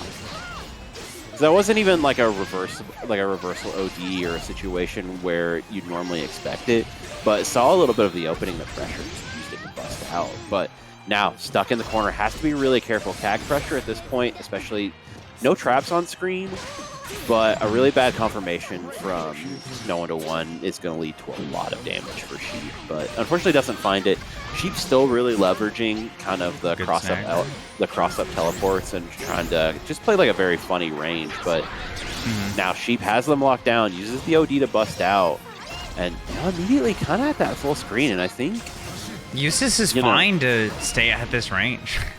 Yeah, his zoning is a lot more effective, I think, kind of at the mid-range where he can leverage grenade pressure on you. But he still has like a really good fireball, and his up fireball is really good at disincentivizing jumping from that range too. Yeah, and None to One can literally just hold down back now at this point. Like no chip on the table, so went for the wish punish there with the SSBA. Unfortunately, No One to One didn't know the proper punish for that. For those of you who've maybe not fought Cagliostro before or don't watch enough of this tournament around the Zommu era, Cag SSBA, if they just kind of let it rip raw, you can spot dodge the hit of it and get like a full punish for it. Mhm. But doesn't even matter. To say no 1-1, finding the confirm into the super, closing out the first game. And this has been a really interesting set so far.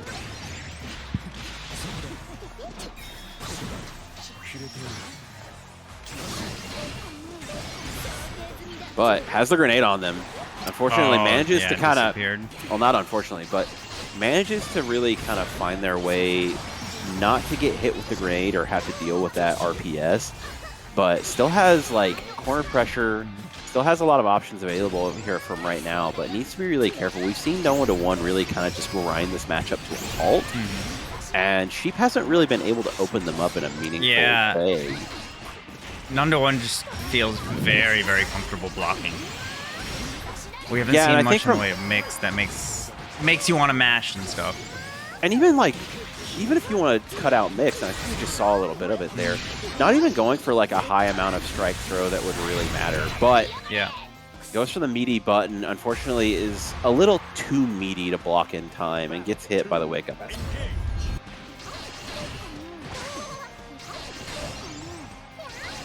Now, starting back immediately the mid screen, I'm curious to see just kind of what adjustments on both sides are. Because I think at this point, we've really shown that Sheep is really attached to using the cross-up teleport and using just kind of some of the general hard-to-reactables against no 1-1. And I think, like, we've seen how comfortable no 1-1 is at slowing this game down and really just kind of making Sheep overcommit.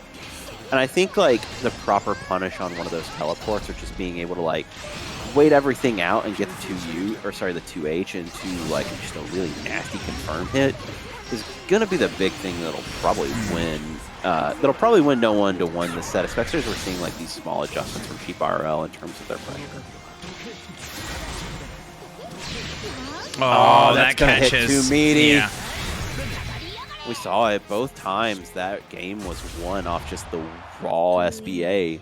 So I think one of the things we want to see from no 1-1 on this is realistically just clean up your safe jab setups. Because in both of those situations, we saw just a very like overtly dangerous wake up super.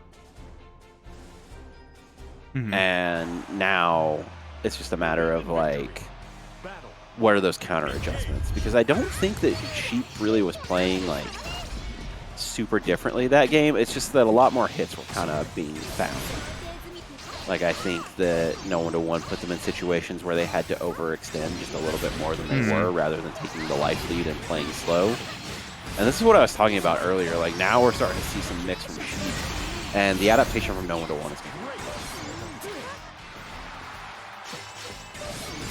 but goes for the meaty. I think the last couple of games, rather than like try to risk a bad safe jab, no 1-1 just didn't want to commit to anything, and now SheepIRL is far away, but finds the hit they need, gets the knockdown. SheepIRL not wanting to deal with it, goes ahead and pops OD, but no 1-1 in a really good position, finds the OD of them, finds the OD of their own, doesn't have to deal with chip out anymore, which is really good, especially considering how far CAG can like not only chip you with spears, but also with like 5H and, or sorry, far 5H and 2M. But doesn't matter. SheepIRL on set point, coming from like a pretty disastrous game one, now really finding their pacing. I think the big thing that's really happened is the way that they're actually opening up no 1-1 and the way that they're finding damage is a little bit different. So in that first game, we saw no 1-1 really just kind of block a lot. But we're seeing the use of the teleport a lot more and a lot more frequently. Really kind of leveraging, like, are you blocking the right way? Are you blocking high-low, left-right? Which way? And we're also seeing more throws as well. Yeah, it's that level of, like, I think Sheep's original strategy was just, like, I don't have to really layer in a lot here because most of my opponents are going to mash out and die anyway. But against an opponent who isn't mashing, now they're having to, like, layer some new things on, and I think that adjustment just made it. Oh, unfortunate. The button pulled none-to-one into the trap. Now in a that's terrible spot. That's unfortunate. You have to be really careful around Cagliostro's trap range because they do, like, if you so much as interact with their box, they activate. And so some of their characters with forward moving specials or specials that you normally like recognize as good because they push the hitbox back or they pull it in a way that's hard for them to hit. Stucker. Oh, she mashes out. Yeah, not even wanting to deal with that mix-up. Oh, unfortunate. None tried to react to the teleport, but I think ended up just walking backwards. Yeah, it's just unfortunately a bad situation. But SheepIRL going into the final stage. Yep. They're going to continue. They're going to play DiamondDust next. But before that, we're going to see Levitaar and Yoshi. Maturino bot is posting JSON when it should not. Yeah. It does that sometimes. The the bracket command is a little bit broken on it. Hey, it's good that we know that, you know. Always want to have like a proper understanding. So, speaking of a proper understanding, we are now going to our second round 1 set of the night, which is going to be Levitaar versus YoshiFTW 510. 2 gamers who do not listen to wait for the ready sticker. I mean, it's a 6 and a Ladiva player. Ain't none of these fools ever learned patience. That's alright. So Levitaar really starting the pressure, finds the 2M very early on, leveraging into both the 236M and the 236L. I can't call moves today. I'm really sorry. No, you've been carrying me this evening while I run bracket behind the scenes as well. It's all right. Like we had Wednesday where it was just kind of me on my own, and I didn't feel like super happy with how I carried that. So like today we're cooking. But speaking of cooking, Levitaar finds the clash on 2-8 page, mashes through it, and then finds the SBA, taking the first round. And realistically, this is kind of a rough matchup for Ladiva. I think she can play it really well, but Seox parry and Ladiva's inability to get a proper punish on 236X and then the backdash for you follow-up makes it really difficult for her to kind of deal with that. She has to overcommit to something, and Six can just do 236X for you, and none of Ladiva's options outside of super will really hit. Wow, that sweep. Let's go. Who needs a super when you have 2U, the best DP in the game?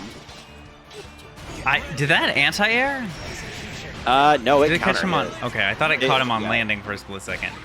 No, 6 isn't a counter hit after or throughout the entire. Or isn't a counter hit throughout all of that, and coming down just got hit with a counter hit. So, unfortunate in that situation. YoshiFTW could have come down with the falling jump U and actually gotten a really nasty cross-up confirm. Unfortunately, doesn't find it.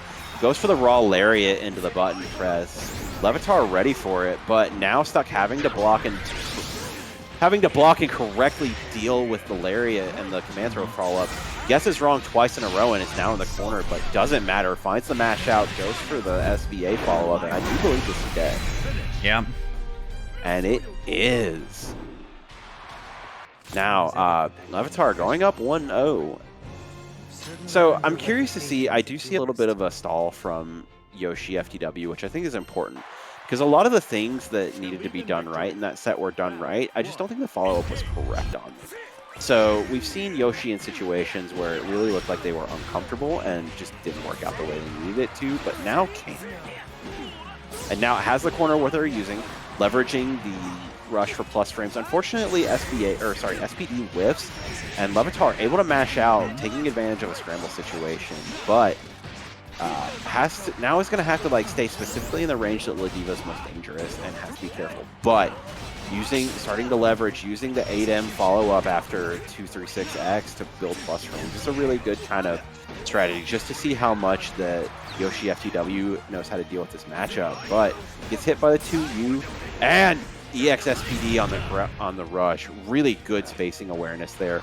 And I think realistically, like what happened is that wasn't necessarily a read, but after the second hit of the lariat, YoshiFTW just had kind of committed the option already, and it just so happened it was the smartest option. But finding these two U's really well. I think that YoshiFTW has really started to figure out just kind of the specific spacings where that blow up will work, and has been leveraging really well in this set. But gets hit with the meaty 5U. Has to be really careful now because this is a good position for 6 to begin in.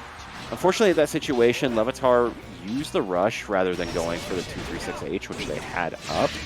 But doesn't matter. Goes for the 8U or for the 8H follow up, and then gets hit into the SVA. Unfortunately, that was not the real input, so Levitaar is still alive, but the next hit will be dead. And now the same can be said for both players. Oh, great patience. Went for the cheeky. Went for the cheeky parry there to bait out a response and got thrown for it. YoshiFTW tying it up. Believe in victory.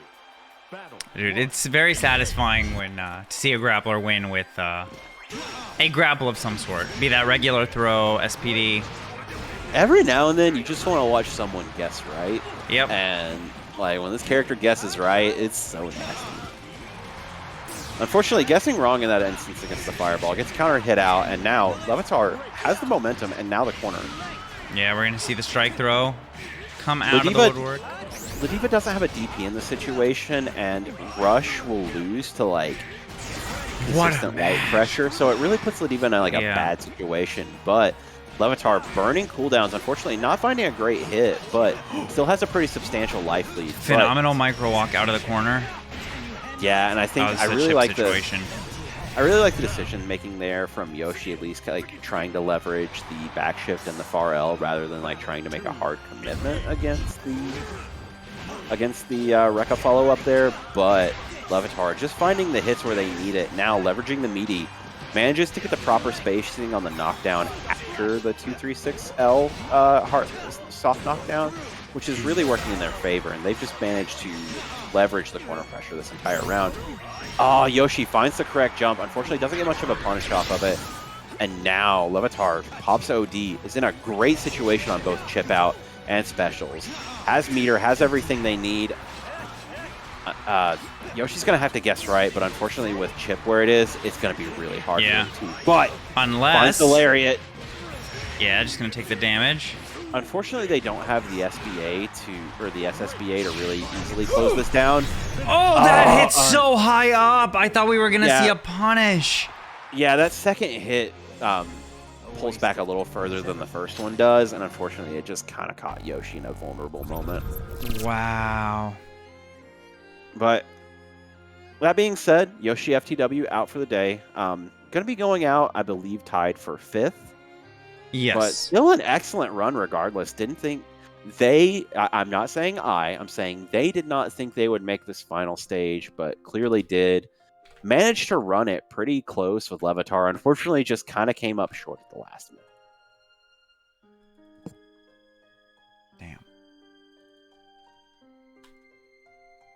I believed when I saw that jump. I thought that was going to be a punish. I didn't realize that it like full on uppercutted. I think because that was a neutral jump, that's why that worked the way that it did. If they had done a cross-up jump, maybe not in the corner, that would have likely that would have whiffed, and they would have been able to go for a follow-up and probably built enough meter to get the super punish. That makes sense. I think we have our next match set. I do want to remind people we have codes. We have 12 codes left. Can't believe we're almost at $400, but claim the codes, help the gamers out. Everybody you're seeing now in the elimination portion is getting paid. So yeah, now we can just kind of affect how much, help everybody buy a bunch of chicken nuggies. I know that's what I would spend my winnings on if I won them. I mean, that's how I'm going to spend this 20% cut. So, just saying. We're now at the point where, like, even with our cut, like, we're not gonna top 4 still get, or top 6 is still getting paid out. So, you know, please use those matcherinos regardless. Those people need to get paid, but we don't have to worry about anything. Like, we're not going to mess anything up. So I used to see this almost weekly when Zomb was joining all the opens. See Zeram versus Zombamu. Oh, yeah. And then they're like... I mean, we still see this matchup a pretty decent amount. We see Prada play Cagliostro in this matchup as well. So it's not... It hasn't disappeared. It's just like it's not... We have replaced Cagliostro versus X for our grand finals to now largely just be Metera versus X. So... But SheepIRL doing the immediate round start hula hoop. Unfortunately, doesn't find a mark, and now DiamondDust getting a couple of really good decisions, but unfortunately missing a confirm where they need it.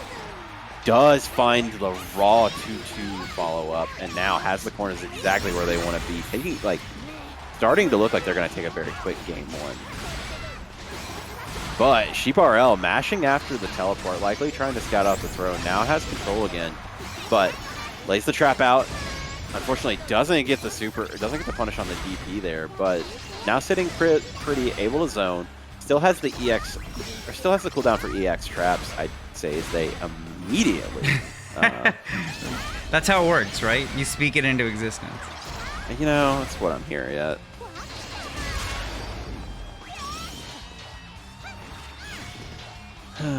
Yeah, here we are. Oh, gonna get the overdrive. That actually almost evened up the health on its own. Yeah, it really did. And overdrive hit manages to call it out, gets the universal overhead into the trap setup. Really good kind of just, if you guess right, I still win versus, you know, everything there.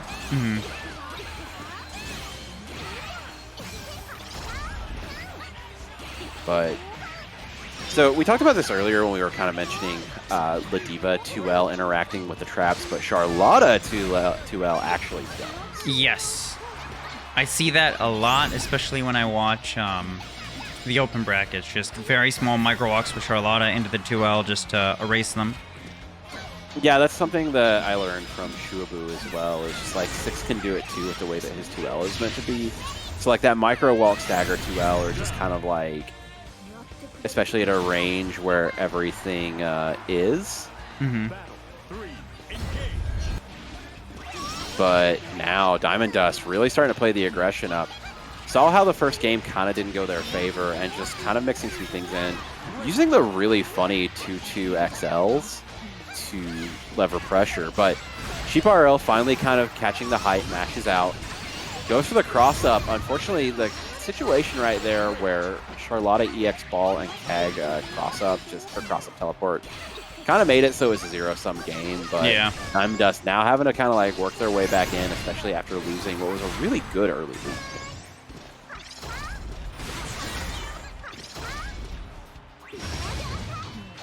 Unfortunately, right there, so we've seen SheepIRL make really good use of kind of well-spaced hula hoops, but I think at this point too, especially like... Yeah, just zone. I'll say, unfortunately, that is not that rock is not blockable, and gets hit by... Man, I don't even know where I was going with this bit. It's just like, wrap it up. Like I'm telling myself to wrap it up. Bad bit. But one thing I did mean to mention prior to us starting is this is our last first of 2 set. So if this is your first time tuning into WASD Beginner Open, which first off, welcome. Second, this is our final best of 2 set. The next game that's going to be played will be to determine 3rd place, which is a best of 3. And then once that's done, we're going to be moving into our grand finals to see who the winner of this set versus Levitaar. Or sorry, no, this is not. No, There's one more. There's one more. We got another semifinals. Bro, this not being top 4 has got me all messed up. I'm like, I've got deep dish upstairs, and like my brain's on that, so you know, like I'm in the wrong place. This is a vastly different character choice for DiamondDust from Charlotta. Does have both characters, like we mentioned earlier, but I'm curious to see how you're going to make the swap from kind of like a more up-close and personal character like Charlotta versus Metera, who can zone more, even though she does have some nasty mix. I don't know, dog. You say these characters are different, but this Metera champion doesn't want to, like, stay on the ground, and Charlotta does not want to stay on the ground. So I think they're the same character if you really look at the facts. All finds the hit. I don't think this is going to kill because of the scaling, but if this was true input with the overdrive, Yeah. No. It's not. No, it's scaling was a bit too much on that, unfortunately, but puts him in a good position. Yeah, and just walks up and throws. So nasty. After everything I said, proven wrong. Just the walk-up throw. But now, DiamondDust taking a little bit of a different approach, starting to use the air teleport, or sorry, Zephyr. The air Zephyr and the arrows to really kind of play around the spear range is a really good adjustment, but unfortunately, just kind of getting clipped by strays here, and SheepIRL managing just to like turn those into consistent damage, which is really good awareness on their part. Oh, that crossed off. Let's go. Yeah. But really good screen control options, especially like at a specific range from SheepIRL, making good use of the far H just to kind of control like where Metera does or doesn't move. But I think that was safe. Unfortunately, doesn't find the hit there. Oh, for far SheepIRL, 5M almost. yeah, for SheepIRL managing really just kind of to get away with murder there. Not a good punish from DiamondDust, and I think like if there's something that causes this match to go in SheepIRL's favor, like a minor error like that is probably going to be the thing. But now has to guess correctly. Goes for the mash out. Oh, unfortunate. If they hadn't mashed the, or if they hadn't hit the far 5L, or sorry, the far 5H after the burst there, it would have been over. But doesn't matter. Finds the jump in, gets the hit confirm, and then closes it out with spear. Yeah, now, SheepIRL on set point. I kind of expected DiamondDust just to back up there, especially with overdrive and just zone out. Yeah, we saw like that when that overdrive kind of whiffed, I thought it was over, but even then, still.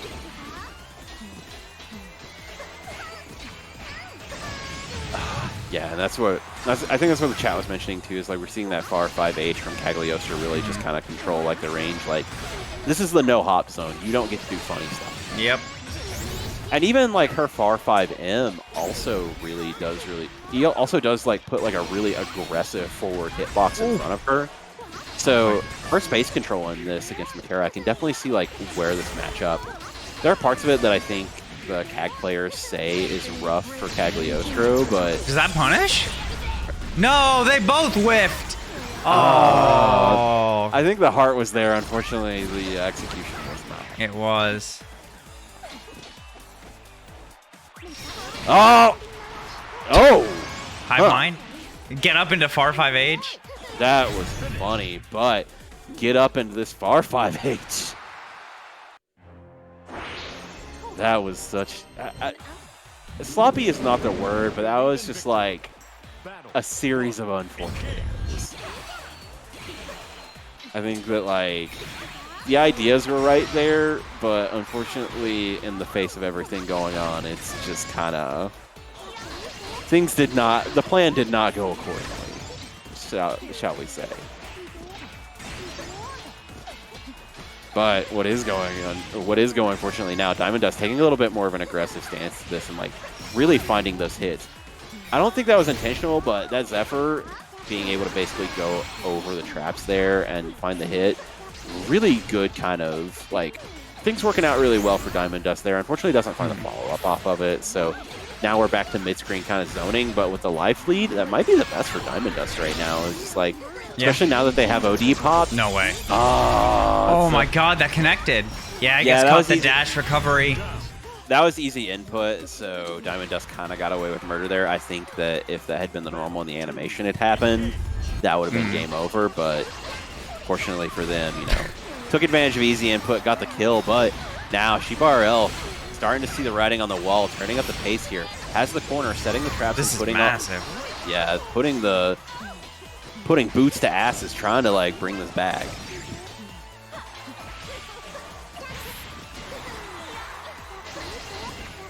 Still a good use of the air teleport cross up to really kind of just like confuse some of the Metera range. And good awareness, uses the OD against the MP Zephyr, finds the hit, but DiamondDust gets the knockdown, and now even with the hit, OD almost off the table. SheepIRL is going to have to be really careful right now because like a really good hit into SSBA is all it's going to take. Yeah, that's it. SheepIRL closing it up. That was dangerous though. The wrong confirmation or like the right hit from DiamondDust would have been over, but luckily Sheep managing to find life. And one thing I do like, we're seeing DiamondDust make really good use of kind of the Metera falling jump L. We see Action Star use that for a lot of his setups, but in general, it's just it has a lot of active frames and has like a lot of really good use for it. So it's nice seeing like other players kind of pick up from some of the strategies we see in the Wednesday Open. And does wonders for learning. Oh, absolutely. Like I'm definitely like that visual learner. A lot of like the increments and general stuff that I made is from watching like Shark Movie play and then just matching for a couple hours straight. Yeah, DiamondDust needed that overdrive. Looking at the health now, chip very much on the table. Got the counter hit on the overhead, doesn't get the follow up, but now in a guess for game situation, the right hit from either player and it's over. Yeah. Oh, straight into the. Oh, the yeah. tick throw. Sometimes the right hit is leveraging plus frames into an ambiguous mix-up. SheepIRL finds it. Sheep continuing on, taking it 2-1. Okay, for real this time. Now we're at the last first to two. The winner of this will go on to face SheepIRL in Grand Finals, which will be a 3 out of 5 set.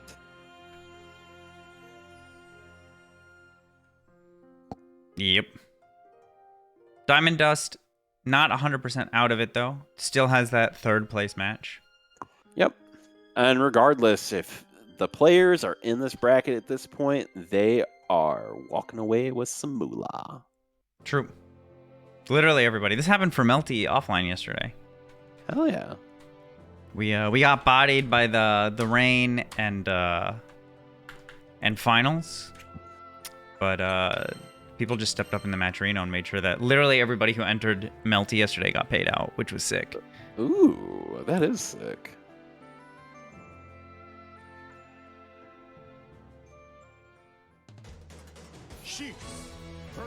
And so this matchup I think is really interesting.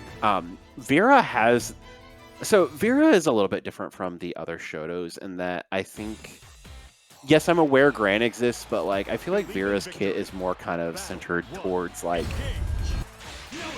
a more aggressive playstyle and also being able to leverage her set play really well. Because once she gets that install, she is just nasty. And the other side of that too is her entire kit is kind of built towards building her meter so that she can get installs safer and faster. And especially like in the current meta where you can now use that meter gain for many things, you know, Vira can be just as aggressive in S6 in this matchup, but she has the buttons and the range to like stop him from playing at the ranges he likes to have fun in. So it's a really interesting dynamic in terms of like just how these two characters actually play and interact with each other. But Levitaar finding the spare hit, manages to close it out. I don't think this is going to kill because that was button into SBA, but single mix situation, calls out the command throw. Unfortunately, isn't able to close it out of there. He's going to get chipped out even, yeah. Not chipped out, but I think even if Dro had been blocking there, it would have been round over. No, in that situation, so we saw the 2L hit against the command throw, and then Levitaar did the 2M. He could have technically just gone ahead and like dice rolled by letting 214H rip there, and like the best case scenario is that he won because of the chip out, and the worst case scenario is like he ate a DP or a minor mash out. But even then, like, with as much health going on, that's a gamble that, in his favor, I don't think... I think the reward outweighs the risk. But, speaking of outweighing the risk, Dro managing to use metered options really well just to kind of not even interact with some of the 6 Rekka options, which I think is really good. Unfortunately, gets stuffed out of the raw Scarlet O. Oh, tried to DP. Yeah, oh, counter hit. No, not like this. No, this doesn't kill, right? No, it's gonna be one more guess, I believe. Yeah, I was about to say, yeah, back rushes get the space. This is so scary. I was about to say, is this easy input? What's going on here? But it was not. And now, Dro has to play really careful. I think that with where he's at. I got jump scared. Oh, I did too. The one time that Levitaar doesn't commit to the charge option, Dro manages to find the hit and puts a round on the board, tying it up. That was a really dire situation, but Dro's composure there was excellent. Oh, tried to throw, but whiffs. Granblue handshake. Yeah, unfortunately finding some really good hits here, not capitalizing a lot on the best of them, but still managing to pile up the damage, especially against a character like Six, who Six can hit you, but at the same time, his overall damage output isn't the same as like if Katalina hits you. So he really has to like make specific decisions on when and where to cash out. And at this point, Levitaar is really making those count. But I think in that situation too, so after the 236H, Six can technically go ahead and go back into close H214 to keep that going. And I think if Levitaar had spent the extra little bit of cooldown there, that wouldn't even have gone to an extra interaction. Not that it necessarily mattered, but even then, if you don't have to do another interaction with a character, it's really important that you pick and choose where you do or don't close it. Absolutely. Ooh. But has the corner. Tried Levitaar, to grab again, went for the command grab and just got mashed out on. Yeah, I think Dro's just a little bit too zealous to get that command grab follow-up at this point, but I think we're going to see it in the next interaction. I think the next time... Yeah, I'd really like to just see like a clean confirm into it at this point because he has the meter on deck. I understand why you maybe don't want... There it is! Making a fool out of me. Puts Luminaire up, goes for the command grab. Now, has Levitaar in a really bad situation. Levitaar's going to have to guess correctly, and unfortunately, like, gets the right guess against the DP, eats the OD. Yeah, and now, chip out. You're dead.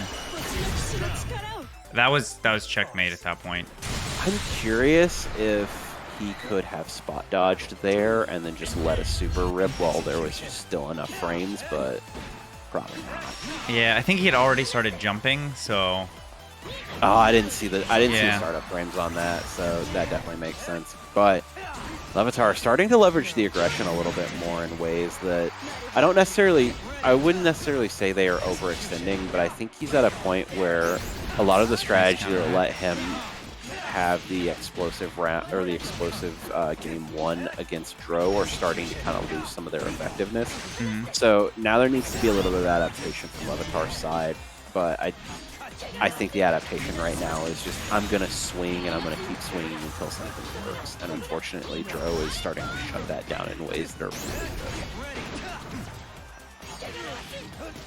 good. But gets the far H anti-air. Unfortunately, doesn't find anything. And now Levitaar back on the attack, finds the hit. This is it. Yeah, should kill. Absolutely. Evening up the rounds. Levitaar now on set point. Yeah. Catching the 8M overhead, or sorry, the 8M follow-up there, getting the plus on block option. Really good conversion there. Levitaar now on set point. I'm curious to see what the adaptation to Dro is, because like I said earlier, I think Levitaar is doing a lot of just kind of general swinging for the fences. A lot of the options that he's leveraging are technically safe, so I don't want to necessarily say that he's like... There's like a little bit of dice rolling here going on, but it's not anything where it's like super aggressive. But he is kind of putting himself in a position where, you know, I'm going to stop talking. At that point, it's the commentator's curse. He's finding these hits, and right there in that situation, didn't need to spin the meter to get that fireball to follow up. Against a crouching opponent, Six can confirm into fireball and continue to get a real combo there. Nice but confirm out of the air. That almost killed. I understand Levitaar maybe not. But gets put in a guess for round situation. Dro goes for the overhead, finds the hit, And now we are going to the tiebreaker. Like I said, this is our last 2 out of 3 of the night. So whoever loses this next one is... We're not going home, but Yeah. they ain't winning. True. Victory. Battle 1. Engage. Oh, good. nice anti-air. Yeah, really good anti-air there. Probably could have gotten the 8x follow-up there, but I understand just wanting to close out for the damage, especially because, like, what you gain in that situation from, like, the 5xxx follow-up after that compared to everything else, I don't think is really worth it. And I think that the combo routing on that was going to hit combo limit before you could do, like, the 2L link into close 5H. But doesn't matter. Dro getting the install and just running rampant with it, finding the throw to close it out, and is now on set point. And gets the early command throw too. Dro's sitting in a really good position. Goes for the long DP, I think kind of expecting to catch the recovery frames, but Levitaar recognizes it and uses the jump U to stall, changes air stall, and manages to find safe, but not managing to matter a whole lot. We're seeing Dro really kind of leverage his hits and like using different offensive strings. Like we saw in that last interaction before the parry hit, was using the 6M to cover a hit and like find their footing. And now has the corner, the correct hit, like especially now that all of Vira's cooldowns are back on. Dro could close this out with a correct hit. Went for the throw there, unfortunately, despite having the hit there. I think it just pre-committed to the option, but now still has like a pretty sizable life lead, even though we're seeing Levitaar kind of take some point, like get some hits and like slowly work his way in. The resources aren't there to where a single hit interaction would win the game for him. No, and Dro is looking like his position is just better and better. Yeah, and there it is. We saw it, the raw Scarlet Oath. I think that's one of the first times we've technically seen that throughout this set. Using it to kind of get the full screen call out, close everything out, and Dro going on to the finals now, really wanting that money. Yeah, absolutely. Wanting to graduate too, but like I'm not gonna lie to you and look at the face and go, yeah, there's like $400 in this pot. What's going on, bro?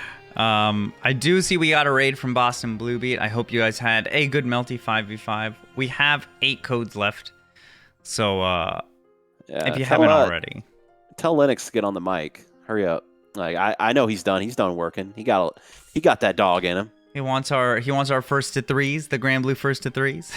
Yeah. So anyway, before we go to our penultimate match of the night, we do have our match Reno. We have 8 codes remaining, which is $2 into the pot, which will put us at $393.88. We also have the sponsor quests. We have the like and subscribe options featured here below. There is a mailing list that you can sign up to put some money into the pot. There is also a small questionnaire that you can fill out to put money into the pot. But those are many of the options that you can use to support our players. All top 6 are going to be getting paid out tonight, but we do want to kind of sweeten the pot as much as we can. We're almost at the end of all those Match Reno calls, so we'd really appreciate it if we could get those filled out. I know we just got 50 brand new viewers from Boston Blue Beat. Thank you again. And so if you guys don't mind just to give us a little bit of help out, we'd really appreciate it. And regardless, like we appreciate you here. We appreciate the people who came earlier from Bum's stream. Or sorry, from Casa Bunch's stream. Yeah. And just like thank you all for showing up and like letting us not only highlight how sick our game is, but also how really important our beginner intermediate scene is. Like we have a lot of players who are performing really well right now in the open. Yep. That specifically came from this tournament. So it is it's a very important part of this scene's life cycle and just kind of how we build, retain, and develop our players. Oh, wait a second. Yeah, Sheep, you're not playing. It's Levitaar. Get up, That was Sheep. a good catch. I just assumed they were both sitting there. I would have mashed into it, too, if we hadn't caught him. I do see we got another donation. Lennox also tells me I don't shout out my Patreon enough, so I am going to shout out that I do have a Patreon and that I put the link in chat. Yeah. Help him, like, not lose money TOing in the year of our Lord 2023. which is a little bit more than his automated message says, but I think it's that that like oomph and emphasis, which is why you should give him money.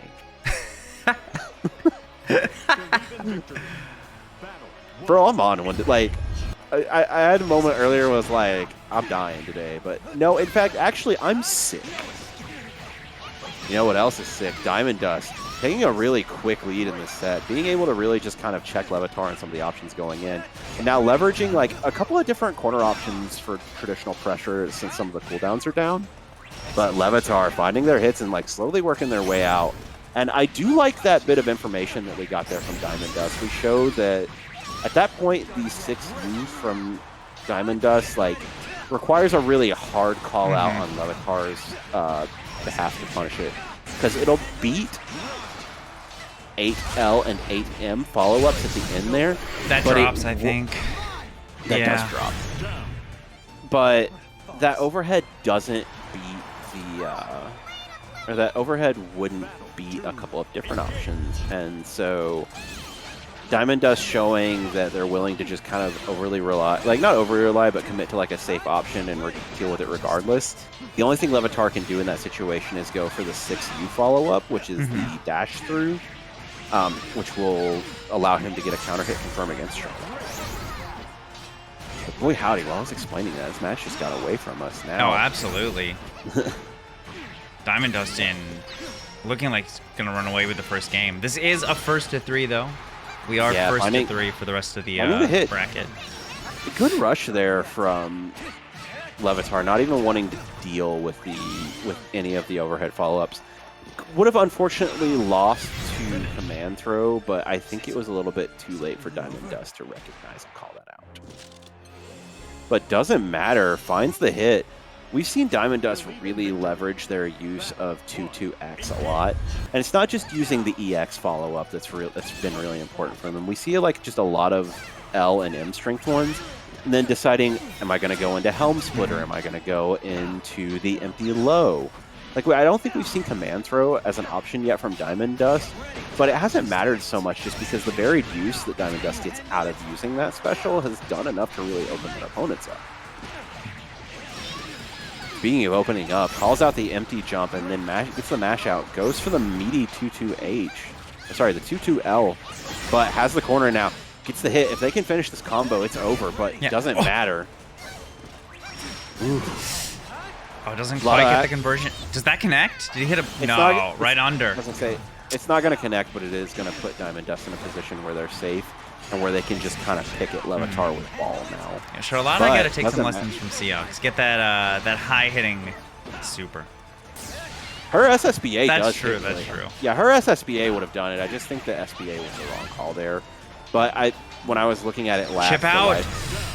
Good bait against the parry. DiamondDust wanting to close this out quick. But yeah, as I was saying, in that situation, I don't think that DiamondDust had SSBA available, so they just went with what they had and unfortunately lived. Yeah. But making really good use of the 2-2H and D follow-up there and getting the cross up. We've seen a lot of success from like that empty from that empty jump into the flow option from Charlotta. But going for the meaty ball setup, unfortunately doesn't find it. Whiffs the throw and doesn't need a whole lot for it, but now Levitaar in control, has the corner. Curious to see exactly how they cash out from this one. Doesn't even matter. The meter. Just goes for the meaty. It wasn't even the meaty there. They went for the cooldown cycling to go ahead and get 236H back on deck. But unfortunately, didn't find it. Doesn't get the follow-up here. Has to be really careful. A raw SSBA from Charlotta is all it's going to take to close this out. Oh, finds it. Gets the hit. This is going to scale, but even still, you're dead. Yeah. You're super dead. It doesn't matter. It's like, I think even if they had only done easy input, that still would have killed. The life was just too low. And now DiamondDust on tournament set, or like set up point. 2-0. Yeah. Set point. See, like, I was gassing myself up a little bit earlier, and now it's come back to bite me. And see it. I am not cooking. But you know who is cooking? DiamondDust, finding this raw DP and now leveraging pressure options. really kind of going back and forth between auto combo into 214M, auto combo into various 2-2X options, just really leveraging their pressure up in a way where it's really hard for Levitaar to have like a consistent counter. Normally in this matchup, you can keep parry as kind of like a quit messing around option against a lot of her stuff, but it does have like some pretty hard counters that I think DiamondDust has structured their play in a way that makes it hard for him to do that. Oh, it goes for the cross-up. Unfortunately, doesn't find anything. No parry on deck anymore for Seox, so if Levitaar had wanted to commit to an option there, it would have been to an extremely dangerous one, but it doesn't matter. Whiffs a button, DiamondDust ready for it, and lets the EX ball rip now on set point.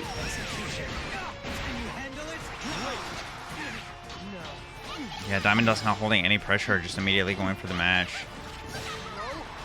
I mean, at this point too, Levitaar has really not given them a reason to stop doing what they're doing. Oh, absolutely. Like, they're still winning with the, they haven't really had to change up their approach at all.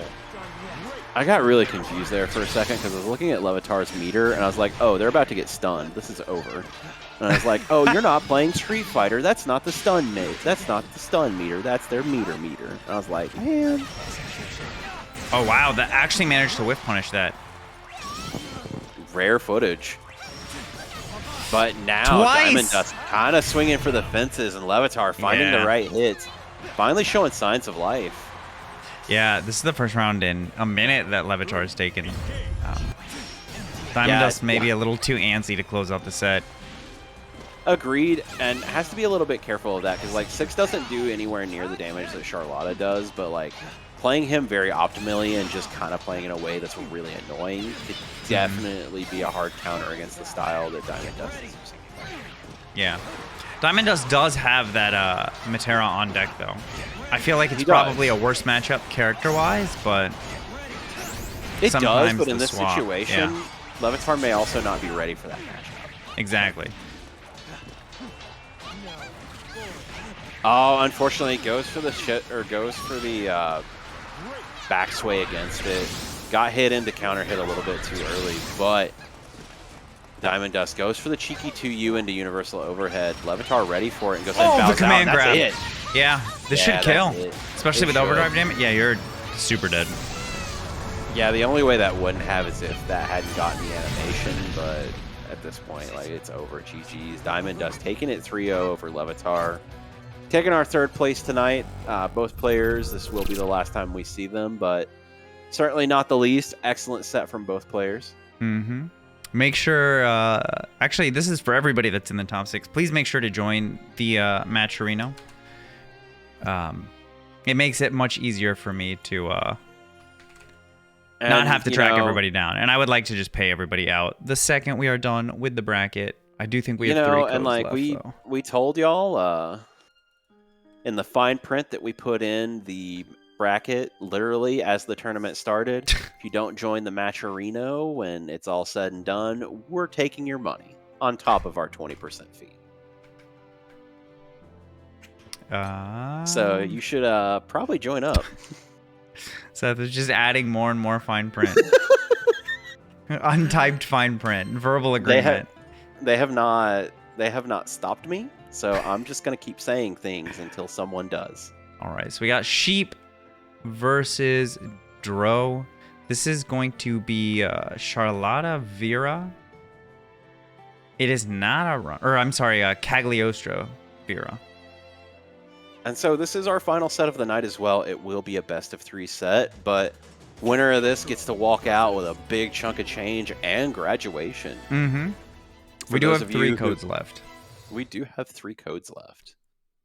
And it's like Soul Rabba said, we're really close to 420.69. In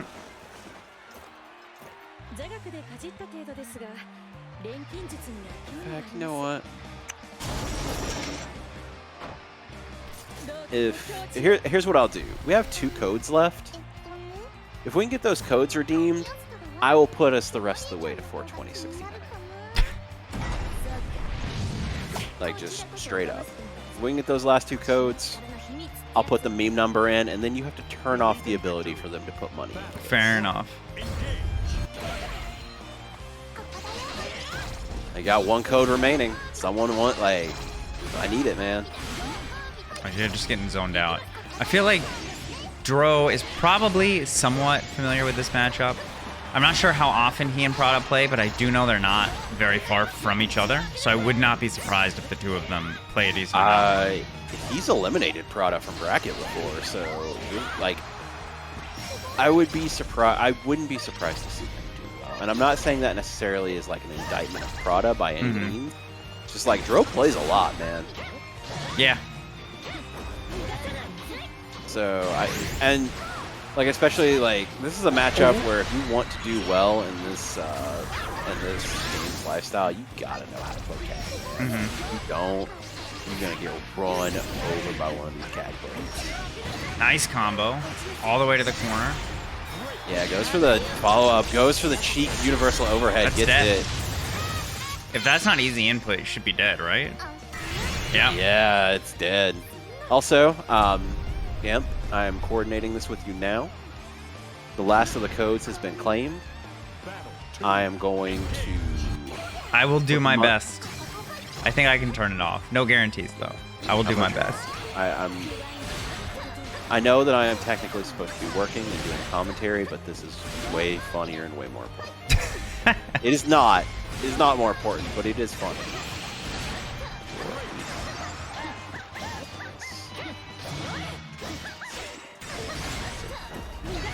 Oh, that actually clips from downtown. Yeah. Nice punish with the far 5H. Almost juggles into the trap. Yeah, now finding the hit. Unfortunately, goes for the cheeky command throw, doesn't find anything. Now Dro sitting in a bad place. Nice 2H. SheepIRL. I'm so upset. Oh, they did it at the exact same time you did. No. They it claim wasn't sponsor quests. even- Yeah. Oh, I'm so upset. It's whatever. No, we gotta get it to 4,200. Yeah, y'all are on your own on that one. I'm sorry. Sheep taking the first game. Yeah, really good. Like really good counter adaptation from Sheep. I really like it there.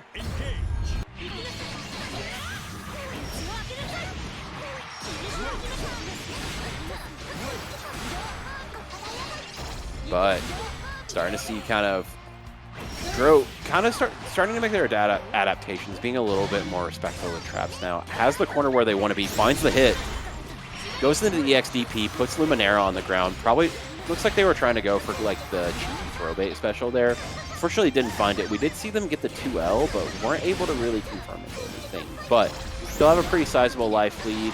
Still have all the meter and the resources on deck. Dro is not in a bad position to be, even if Sheep has started to really capitalize. No, not at all. That should be a punish. Yeah, gets the punish, finds the follow-up. Excellent. Yeah, I think Sheep's gonna have to be much more cognizant of that. We saw it a couple times in bracket when we saw Sheep play earlier, but I have a feeling Dro is gonna be very ready to punish those. Yeah, absolutely. And that's the thing. Dro's punish game throughout this entire tournament has been fantastic. Anytime we see like someone do something funny, or we see them like try to hit him with like a Yoki Splinky, he's super ready for it. And I think, like you said it before, like Dro is a Street Fighter 4 player, and that's one of the things that I think is like really indicative to Street Fighter players who came in here rather than like maybe people who came from like anime or BB Tag. Like we see like, I'm going to hit you for the most optimal punish on this every single time. But unfortunately, optimal or not, Dro kind of just took a little bit too much damage there. SheepIRL was in OD. Dro is actually getting caught by that a lot, right? Like spot dodging either the projectile or something, then immediately getting hit with the spike. Yeah, and there's a specific like projectile setup that Cagliostro can do specifically, like to blow you up if you're just raw spot dodging. And I think Sheep started incorporating that and is finding good success. But doesn't Great matter. stagger. Yeah, Dro resets it though. Dro sitting here with install, now has the corner control exactly where he wants to be. Smells out the raw teleport and mashes. Going for the side switch too. I really like the awareness, especially considering how hit by the cross up. he is in the corner. I feel like to some degree, if Dro just kind of down back with the guard button, he'd have a much easier time, right? Potentially might have to move due to chip, but... Yeah, I agree with you. And the thing here that's kind of rough for Dro right now, too, is the fact that can't really safely pop OD where he's at. So at this point, just kind of has to play around with tag rather than having OD out and then just down backing everything and making Sheep overextend because of life deficit. But trying to make good use of Luminera to really approach there, I like that option there.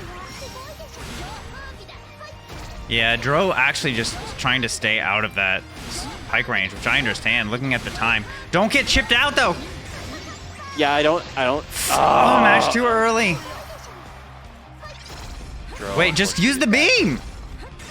Oh, yeah, that... Yeah! You've got a laser! Look Okay, at the now chip. just go... Just dodge! No! No, Dro! I thought we were just gonna dodge. I was expecting 6H, so that way he could just get the forward momentum and possibly go ahead and put Sheep in a position to block, but doesn't matter. Sheep sitting on 2-0. Dro definitely wants to take a couple minutes here. Absolutely. Grab water or whatever you need. Yeah. Don't rush back into that. That set was winnable. There are a couple of mistakes, and that frustration can hang you here. But now it's taking a minute, coming back, looking pretty. Finds the 2U into Scarlet Oath very early on, starting to leverage the corner. But Sheep notices the funny guy spacing there, manages to mash the close M out. Has to be really careful, or Dro has to be really careful at this point, because the moment we saw that Sheep really kind of got their place to start playing, kept Dro out and just, death by 1,000 cuts.